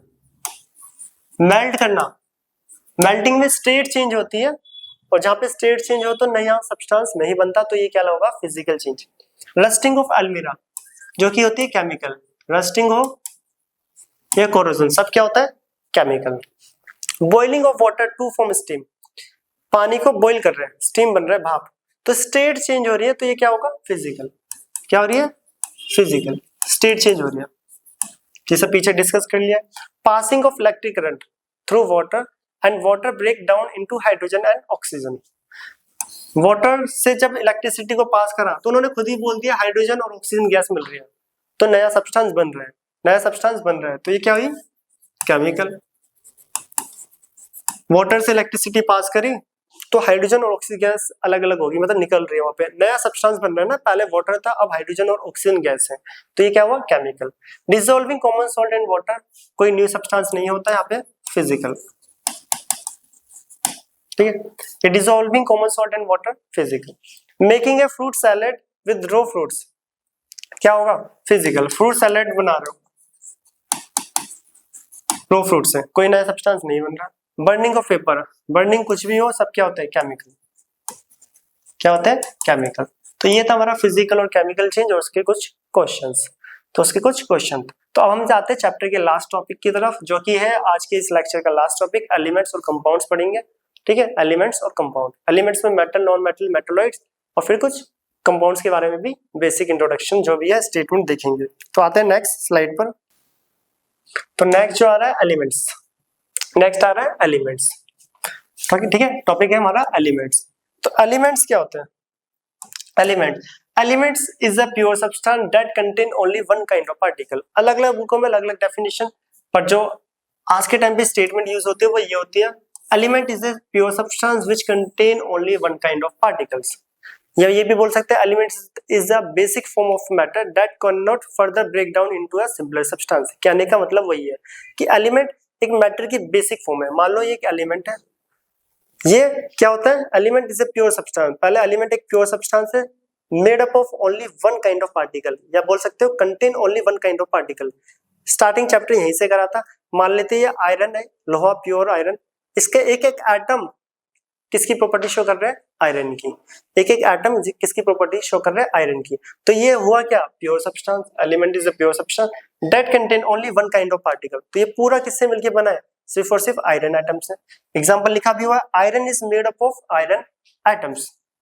ठीक है, अगर ये आयरन का पीस है, इसका हर एक एटम Fe से मिलके बना है, दिख रहा है हमें, हर एक एटम Fe। तो एलिमेंट क्या होता है, एलिमेंट एक प्योर सब्सटेंस है जो कंटेन करता है सिर्फ और सिर्फ वन काइंड ऑफ पार्टिकल्स को। तो एलिमेंट प्योर सब्सटेंस है, यहाँ पे क्लियर भी हो रहा है वापस से। तो जो टर्म एलिमेंट है वो किन्होंने दी थी, रॉबर्ट बॉयल ने। किन्होंने, रॉबर्ट बॉयल। याद रखना, साइंटिस्ट का नाम पूछ लेते कभी कभार। रॉबर्ट बॉयल नाम के साइंटिस्ट ने जो एलिमेंट टर्म को फर्स्ट टाइम दिया था, और इसको जो डिफाइन करा था वो एंटोनियन लवोइजर, जिन्होंने law of conservation of mass भी दिया है। ठीक है, A dot Lavoisier, definition of element. तो डेफिनेशन एंटोनियन लवोइजर, एंड जो टर्म है वो दी थी रॉबर्ट बॉयल ने। किन्होंने, रॉबर्ट बॉयल। एलिमेंट्स अब तीन कैटेगरी में डिवाइड होते हैं। कितनी कैटेगरी में, 3। कितनी कैटेगरी में, 3, जिसमें आ रहा है metal, non metal and metalloids. तो मेटल, नॉन मेटल और मेटलॉइड, जो कि छोटी क्लासेस में भी पढ़ा है और आगे भी हमें पढ़ना है, और आज ही हम यहाँ पे कवर करने वाले हैं। तो पहला टॉपिक यहाँ पे आ रहा है मेटल्स। तो 3 कैटेगरी है, metal, non metal and metalloids, जो कि पहला टॉपिक आ रहा है हमारा मेटल्स। अब मेटल्स की बेसिक प्रॉपर्टी सबको पता है। Metals are generally hard, metals generally hard होते हैं। आयरन हो गया, कॉपर हो गया, हार्ड। बट यहाँ पे कुछ एक्सेप्शनल केसेस भी है। कौन कौन से, लिथियम, सोडियम, पोटेशियम, जो कि यहाँ लिखा भी है, सोडियम, पोटेशियम, लिथियम। ये तीनों मेटल होने के बाद भी, सुनना, मेटल जनरली तो हार्ड होते हैं, बट कुछ एक्सेप्शनल केसेस जो एग्जाम में पूछे जाते हैं। लिथियम, सोडियम, पोटेशियम, ठीक है, ये मेटल होने के बाद भी सॉफ्ट है, इतने सॉफ्ट कि इनको नाइफ से इजिली कट कर सकते हैं। लिखा भी हुआ है, some metals are soft and easily cut with the help of knife. चाकू से कट करोगे तो ये मेटल कट हो जाएंगे। और एग्जांपल कौन से, सोडियम, पोटेशियम एंड लिथियम। अब कुछ मेटल ऐसे भी है जो लिक्विड के फॉर्म में होते हैं। मरकरी, मरकरी जो है लिक्विड मेटल है, जो रूम टेम्परेचर पे लिक्विड फॉर्म में एग्जिस्ट करता है। मरकरी जिसे बोलते हैं पारा, थर्मोमीटर के अंदर देखा होगा जो अप और डाउन जाता है वो मरकरी होता है, लिक्विड मेटल है। तो मरकरी लिक्विड मेटल है, सोडियम, पोटेशियम और लिथियम सॉफ्ट मेटल है, जिनको नाइफ से इजिली कट कर सकते हैं। Second property, metals are malleable. Metal generally property show करते हैं मेलेबल। मेलेबल का मतलब होता है हैमर से मार के उनको शीट्स में कन्वर्ट करना। घर के बर्तन हो, कार्स के बोनेट हो, या ट्रक के जो स्ट्रक्चर होता है, सब किसके बना होता है, मेटल्स का। जो ये शीट टाइप स्ट्रक्चर जो होती है, इस प्रॉपर्टीज को बोलते हैं मेलेबल। ठीक है, मेकिंग शीट्स, जो कि सिल्वर, गोल्ड, आपने स्वीट्स जो मिठाइयाँ होती है उसके ऊपर सिल्वर का वर्क भी देखा होगा, किसका होता है, सिल्वर का, गोल्ड का भी होता है, क्योंकि इस प्रॉपर्टी को बोलते हैं मेलेबल। और मेलेबल प्रॉपर्टी सबसे अच्छा सिल्वर और गोल्ड और एल्यूमिनियम, जनरली ये तीनों शो करते हैं। एल्यूमिनियम फॉइल का भी यूज करा है घर में फूड पार्टिकल्स को रैप करने के लिए। तो मेटल्स क्या करते हैं, malleable property, that is making sheets. तो पहली प्रॉपर्टी थी हार्ड, ये कुछ एक्सेप्शनल केस है, पता होना चाहिए। सॉफ्ट मेटल कौन कौन से, ये तीनों, और लिक्विड मेटल कौन है, मरकरी। अगली प्रॉपर्टी थी मेटल्स आर मेलेबल। अब आता है मेटल्स आर डक्टाइल, इसको नोट करें। थर्ड प्रॉपर्टी पे आते हैं। थर्ड प्रॉपर्टी है मेटल्स आर डक्टाइल। डक्टाइल्स का मतलब होता है that is making sheets, sorry that is making wire, that is making wire. Metals के पास प्रॉपर्टी होती है वायर में कन्वर्ट होने की, इस प्रॉपर्टी को बोलते हैं डक्टाइल। ये जो डक्टाइल नेचर है, सबसे ज्यादा कौन सा मेटल शो करता है, गोल्ड करता है। प्योर ग्राम जो गोल्ड होता है 1 ग्राम, उससे लगभग 1 से 2 किलोमीटर वायर को हम इजिली बना सकते हैं। और घरों में जो वायर यूज होती है वो सारी किसकी होती है, मेटल्स की, कॉपर की, एल्यूमिनियम की। इस प्रॉपर्टी को बोलते हैं डक्टाइल, कि इसको वायर में कन्वर्ट करना। और सबसे अच्छा डक्टाइल नेचर कौन शो करता है, गोल्ड। 1 ग्राम प्योर गोल्ड से 2 किलोमीटर की वायर बनती है। वैसे तो डक्टाइल ये सारे शो कर रहे हैं, copper, aluminium, silver, gold, but इनमें भी सबसे ज्यादा करता है गोल्ड। कौन करता है, गोल्ड। नेक्स्ट आता है metal are good conductor of heat and electricity. Fourth sorry, metals heat और इलेक्ट्रिसिटी के अच्छे कंडक्टर होते हैं। जितने भी वायर्स होते हैं वो मेटल्स के होते हैं, और घर में जितने भी बर्तन होते हैं वो मेटल्स के होते हैं। कॉपर, एल्यूमिनियम जो किचन में यूज करे जाते हैं, क्योंकि मेटल्स हीट और इलेक्ट्रिसिटी का अच्छा कंडक्टर है। अगर पूछा जाए इनमें भी सबसे बेस्ट कौन है, तो सिल्वर। क्वेश्चन आता है कि सबसे बेस्ट कौन है, silver is the best conductor of heat and electricity. ठीक है। वैसे तो एल्यूमिनियम, कॉपर, सिल्वर, गोल्ड ये सब है, बट इनमें भी सबसे बेस्ट कौन है? सबसे बेस्ट कौन है? सिल्वर। ये सबसे बेस्ट वाला एग्जाम में पूछा जाता है, एक्सेप्शनल पूछे जाते हैं। अब आता है कि कौन सा ऐसा मेटल है कि जो पुअर कंडक्टर है, पुअर कंडक्टर। तो लेड और mercury are poor conductor of heat and electricity. Best conductor कौन था? सिल्वर। और पुअर कंडक्टर कौन है? लेड और मरकरी। कौन है? लेड और mercury. Next property, metals high melting point और बॉइलिंग पॉइंट शो करते हैं। जैसे कि मेटल्स के बॉइलिंग पॉइंट, मेल्टिंग पॉइंट ज्यादा होते हैं। किचन में जब हम खाना बनाते हैं बर्तनों में, वो बर्तन पिघलते नहीं है कभी भी। क्यों? क्योंकि मेटल्स के high melting point and boiling point होते हैं। बट कुछ मेटल्स ऐसे भी है जो बहुत लो मेल्टिंग पॉइंट शो करते हैं, जैसे कि सीजियम, गैलियम। यहाँ पे लिखा भी हुआ है सीजियम एंड गैलियम।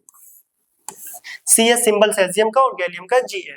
इनका लो मेल्टिंग पॉइंट, बॉइलिंग पॉइंट है। इतना लो है कि इनको अगर मैं अभी यहाँ पे हाथ पे रख लूं तो ये यहीं पे मेल्ट कर जाएंगे अपना आप ही, इस नॉर्मल से रूम टेम्परेचर पे।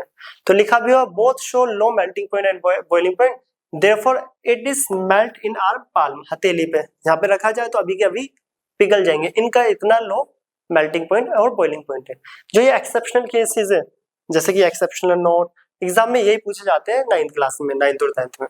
नेक्स्ट आता है बेसिक सी प्रॉपर्टीज मेटल्स की। Metals are sonorous. सोनरस का मतलब होता है that is sound produce. Metals के ऊपर किसी भी पार्टिकल से स्ट्राइक करोगे, या दूसरे पार्टिकल बोल सकते हो, सॉरी, किसी भी ऑब्जेक्ट से स्ट्राइक करोगे तो वहां से साउंड प्रोड्यूस होती है। स्कूल बेल जो होती है वो मेटल्स की बनी होती है, क्योंकि मेटल्स क्या होते हैं? साउंड प्रोड्यूस करते हैं, जिसको बोलते हैं सोनरस प्रॉपर्टी। और मेटल लस्ट्रस भी होते हैं। Lustrous means shining surface. Lustrous means shining surface. Gold, silver ये सब शाइन करते हैं। तो ये थी मेटल्स की हमारी प्रॉपर्टी। इसको नोट कर ले। एक्सेप्शनल केस वालों को सब अच्छे से अपने नोट्स में हाईलाइट करके लिखना, अलग से हाईलाइट भी करा हुआ है, ये इंपॉर्टेंट है मेटल्स। अब आता है नॉन मेटल, इसको नोट करना। नॉन मेटल मेटल से लगभग अपोजिट प्रॉपर्टीज को शो करता है। यहाँ पे भी कुछ कुछ एक्सेप्शनल केस थे, जैसे soft metals, lithium, sodium, potassium. Liquid metal, mercury. Low melting point, boiling point वाला metal, caesium, gallium. Poor conductor of electricity वाला लेड और मरकरी। बेस्ट कंडक्टर के लिए सिल्वर। ठीक है, ये कुछ एक्सेप्शनल केस थे जो कि नॉन मेटल में भी आने वाले। तो इसको अब आते हैं हम नॉन मेटल पे। नॉन मेटल, तो नॉन मेटल की पहली property, non metal are soft and brittle. Non metal generally soft होता है, ब्रिटल। ब्रिटल का मतलब उनको अगर हैमर से मारे तो टुकड़ों में बिखर जाते हैं, जैसे क्रिस्टल टूटता है ना, इसी टाइप से टुकड़ों में सेपरेट आउट हो जाता है, बिखर जाता है, इसको बोलते हैं ब्रिटल। सल्फर हो गया एग्जांपल के लिए नॉन मेटल में, फास्फोरस, क्लोरीन, कार्बन। कार्बन भी नॉन मेटल है, इस पे थोड़ा ज्यादा फोकस करना। कार्बन क्या है? Non metal.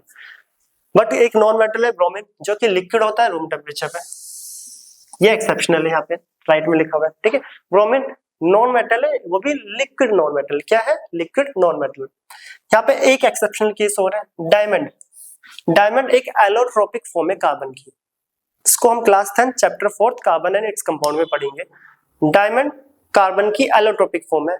एलोट्रोप्स वहीं पे पढ़ेंगे, तब भी मैं बता देता हूँ। एलोट्रोप्स वो होते हैं जिनकी केमिकल प्रॉपर्टी तो सेम होती है, जिन एलिमेंट्स या जिन सब्सटेंस की केमिकल प्रॉपर्टी सेम हो और फिजिकली डिफरेंट हो, उनको हम एलोट्रोप्स बोलते हैं। कार्बन के 3 एलोट्रोप्स के बारे में पढ़ना है, graphite, C60 and diamond. Diamond carbon की ही फॉर्म है, अभी के लिए याद रखना, जो कि सबसे हार्ड सब्सटेंस है नेचर में पाई जाने वाला। याद रखना, देखो कार्बन क्या है? Non metal. कार्बन की फॉर्म है डायमंड, एलोट्रोपिक फॉर्म। अभी के लिए फॉर्म में याद रखना। डायमंड नॉन मेटल होने के बाद भी नेचर का सबसे ज्यादा हार्डेस्ट और स्ट्रॉन्गेस्ट सब्सटेंस है नेचर का। ठीक है, तो नेचर का सबसे स्ट्रॉन्ग और हार्ड सब्सटेंस मेटल नहीं, नॉन मेटल में से वो कौन है? डायमंड। एक्सेप्शनल, क्योंकि देखो नॉन मेटल सॉफ्ट होते थे ब्रिटल, और डायमंड नॉन मेटल होने के बाद भी एक्सेप्शनल बिहेवियर शो कर रहा है, जो कि नेचर का सबसे हार्ड और स्ट्रॉन्गेस्ट सब्सटेंस है। अब आता है नॉन मेटल ना ही मेलेबल प्रॉपर्टी शो करते हैं, neither show malleable nor ductile. ना ही इनको शीट्स में कन्वर्ट कर सकते हैं और ना ही वायर्स में। डायमंड वाला पॉइंट याद रखना, ठीक है, वो ब्रोमीन और डायमंड वाला। नॉन मेटल्स पुअर कंडक्टर होते हैं हीट और इलेक्ट्रिसिटी के। अब यहाँ पे भी एक्सेप्शनल केस, ग्रेफाइट, ये भी कार्बन की एलोट्रोपिक फॉर्म है। कार्बन की एलोट्रोपिक, कार्बन की एक फॉर्म है जो नॉन मेटल होने के बाद भी, कार्बन की फॉर्म है तो नॉन मेटल हुई, क्योंकि कार्बन नॉन मेटल है। नॉन मेटल होने के बाद भी गुड कंडक्टर होती है। नॉन मेटल होने के बाद भी क्या है? Good conductor of electricity. बहुत इंपॉर्टेंट, डायमंड नॉन मेटल होने के बाद भी कार्बन की फॉर्म है, नॉन मेटल, सबसे हार्ड सब्सटेंस है नेचर का। ग्रेफाइट कार्बन की ही फॉर्म है, नॉन मेटल, ये भी एक अच्छा कंडक्टर है इलेक्ट्रिसिटी का, ये एक्सेप्शनल केस है। साथ के साथ एक और आ रहा है डायमंड, फिर दोबारा आ रहा है डायमंड हीट का अच्छा कंडक्टर होता है, ठीक है, डायमंड हीट का भी अच्छा कंडक्टर है, ये फिर एक्सेप्शनल केस। जो यहाँ पे एक्सेप्शनल केस है कलर्स में लिखे हुए और हाईलाइट भी करा हुआ वो इंपॉर्टेंट है, एग्जाम में पूछे जाएंगे। अब आता है नॉन मेटल्स, लो मेल्टिंग पॉइंट और बॉइलिंग पॉइंट शो करते हैं। नॉन मेटल जो होते हैं उनका मेल्टिंग और बॉइलिंग पॉइंट जनरली लो होता है। एक्सेप्शनल केस फिर दोबारा वही डायमंड, डायमंड नॉन मेटल होने के बाद भी, कार्बन की फॉर्म में नॉन मेटल होने के बाद भी हाई मेल्टिंग और बॉइलिंग पॉइंट शो करता है, इसलिए तो हार्ड भी है सबसे, ठीक है, हाई मेल्टिंग और बॉइलिंग पॉइंट भी शो करता है। तो नॉन मेटल के भी एक्सेप्शनल केस है, सही से नोट करना इंपॉर्टेंट। डायमंड, ग्रेफाइट बार बार आया यहाँ पर, इसको नोट करें। अब हम आते हैं नेक्स्ट पेज पर। अब आ रहा है non metal not show sonorous, non metal sound produce नहीं करते, हाँ लस्ट्रस प्रॉपर्टी शो करते हैं, जिसमें फिर दोबारा डायमंड एंड आयोडीन। कौन आ रहा है? Diamond and iodine.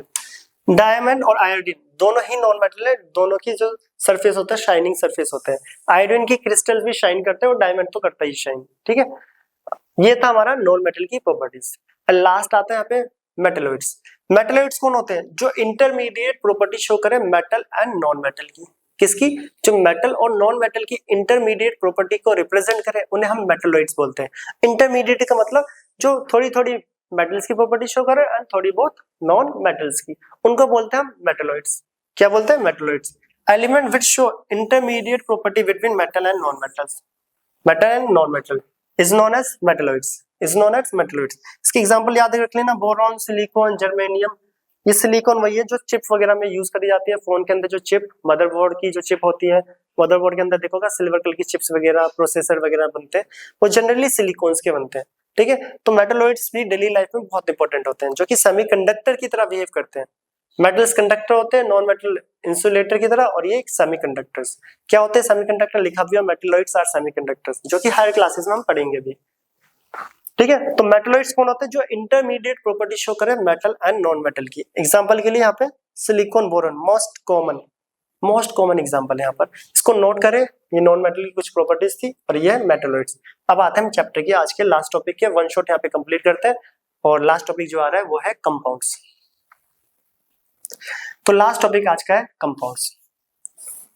कंपाउंड्स कौन होते हैं? कंपाउंड्स वो सब्सटेंस होते हैं जो दो या दो से ज्यादा एलिमेंट्स से मिलके बने होते हैं, और उन एलिमेंट्स का जो रेशियो होगा वो क्या होगा? फिक्स। चैप्टर का फर्स्ट क्लास, इस चैप्टर की फर्स्ट क्लास और लास्ट टॉपिक लगभग सेम ही है, वहां पे भी हमने डिस्कस करा था। कंपाउंड क्या है? एक प्योर सब्सटेंस है जो दो या दो से ज्यादा एलिमेंट से मिलके बना होता है। दो या दो से ज्यादा एलिमेंट से मिलके जो बना हुआ उसे हम क्या बोलते हैं? कंपाउंड। विच केमिकली कंबाइंड। क्या होना चाहिए? Chemically combined in a fix proportion by mass. ये पहले टॉपिक में डिस्कस कर रहा है। जो कंपाउंड्स होता है उसमें एलिमेंट्स के मासेस का रेशियो क्या होता है? फिक्स। तो बेसिकली कंपाउंड है क्या? कंपाउंड वो सब्सटेंस है, एक प्योर सब्सटेंस है पहले तो, जो दो या दो से ज्यादा एलिमेंट्स से मिलके बना हुआ है। Compound as a pure substance made up of two और more elements which chemically combine fix ratio by masses. जो केमिकली कंबाइन करे fix ratio by masses. Fix ratio का मतलब जो फर्स्ट टॉपिक में करा है इस चैप्टर के, वाटर हाइड्रोजन 2 है, हाइड्रोजन का एटॉमिक मास 1, ऑक्सीजन 16, कट क्या है? 1:8। मींस जो H2 है उसमें जो एलिमेंट्स के मासेस का रेशियो है वो क्या होता है? फिक्स्ड। भले ही वो वाटर कहीं से भी मिला हो, आपको समुद्र से मिला हो या जमीन से निकाला पानी या बारिश का पानी है, सब में एलिमेंट्स का जो मासेस है उसका रेशियो क्या होता है? फिक्स, ठीक है। और उन्हीं को ही बोलते हैं हम कंपाउंड्स। क्या बोलते हैं? कंपाउंड। जैसे कि अमोनिया 14 होता है नाइट्रोजन का, 3:1 14 रेशियो 3 शो करेगा, चाहे वो अमोनिया कहीं से भी मिला हो। तो यहाँ पे कुछ बेसिकली कंपाउंड्स के एग्जांपल दे रखे हैं। देखो इस कंपाउंड में 6 कार्बन, 12 हाइड्रोजन एंड 6 ऑक्सीजन। ये तो बोले जो कंपाउंड्स होते हैं दो या दो से ज्यादा एलिमेंट से मिलके बना हो, एक प्योर सब्सटेंस है। क्यों? क्योंकि इनमें जो एलिमेंट्स के मासेस का रेशियो है फिक्स्ड। पहला एग्जांपल ग्लूकोज C6H12O6। सेकंड आ रहा है कैल्शियम कार्बोनेट CaCO3, इसको लाइमस्टोन और मार्बल भी हम बोलते हैं। शुगर C12H22O11, जो जनरली बहुत बार पूछा जाता है शुगर का फॉर्मूला। और लास्ट एक एग्जांपल लिखा हुआ है एलम, जिसको बोलते हैं फिटकरी, ठीक है, फिटकरी। पोटाश एलम बोल लो, एलम फिटकरी। आपने देखा होगा सलून वगैरह पे फिटकरी तब कट लग जाता है तो फिटकरी को लगाया जाता है। तो फिटकरी जिसका फॉर्मूला होता है K2SO4 Al2SO4 का थ्राइस 0.24 H2O। तो ये फिट करेगा फॉर्मूला पोटाश अलम, अलम बोलो या पोटाश अलम। तो ये था हमारा आज का इस लेक्चर का लास्ट टॉपिक वन शॉट, जो कि हमने यहाँ पे पूरा चैप्टर होल चैप्टर को एक ही लेक्चर में कवर कर लिया, जिसमें हमने सारे टॉपिक्स को कवर करा है, क्वेश्चंस भी करे, सारे एग्जांपल डिस्कस करे। तो ये था हमारा आज का टॉपिक, इसको नोट करें कंपाउंड्स। तो ये हमारा वन शॉट है। इस टाइप के और भी वन शॉट हम अलग अलग चैप्टर्स के लाते रहेंगे। तो जिसको अगर वीडियो अच्छी लगी हो तो हमारे चैनल को सब्सक्राइब करें एंड लाइक भी कर देना वीडियो को। तो चलो मिलते हैं हम नेक्स्ट लेक्चर में नेक्स्ट वीडियो के साथ, इसको नोट करें।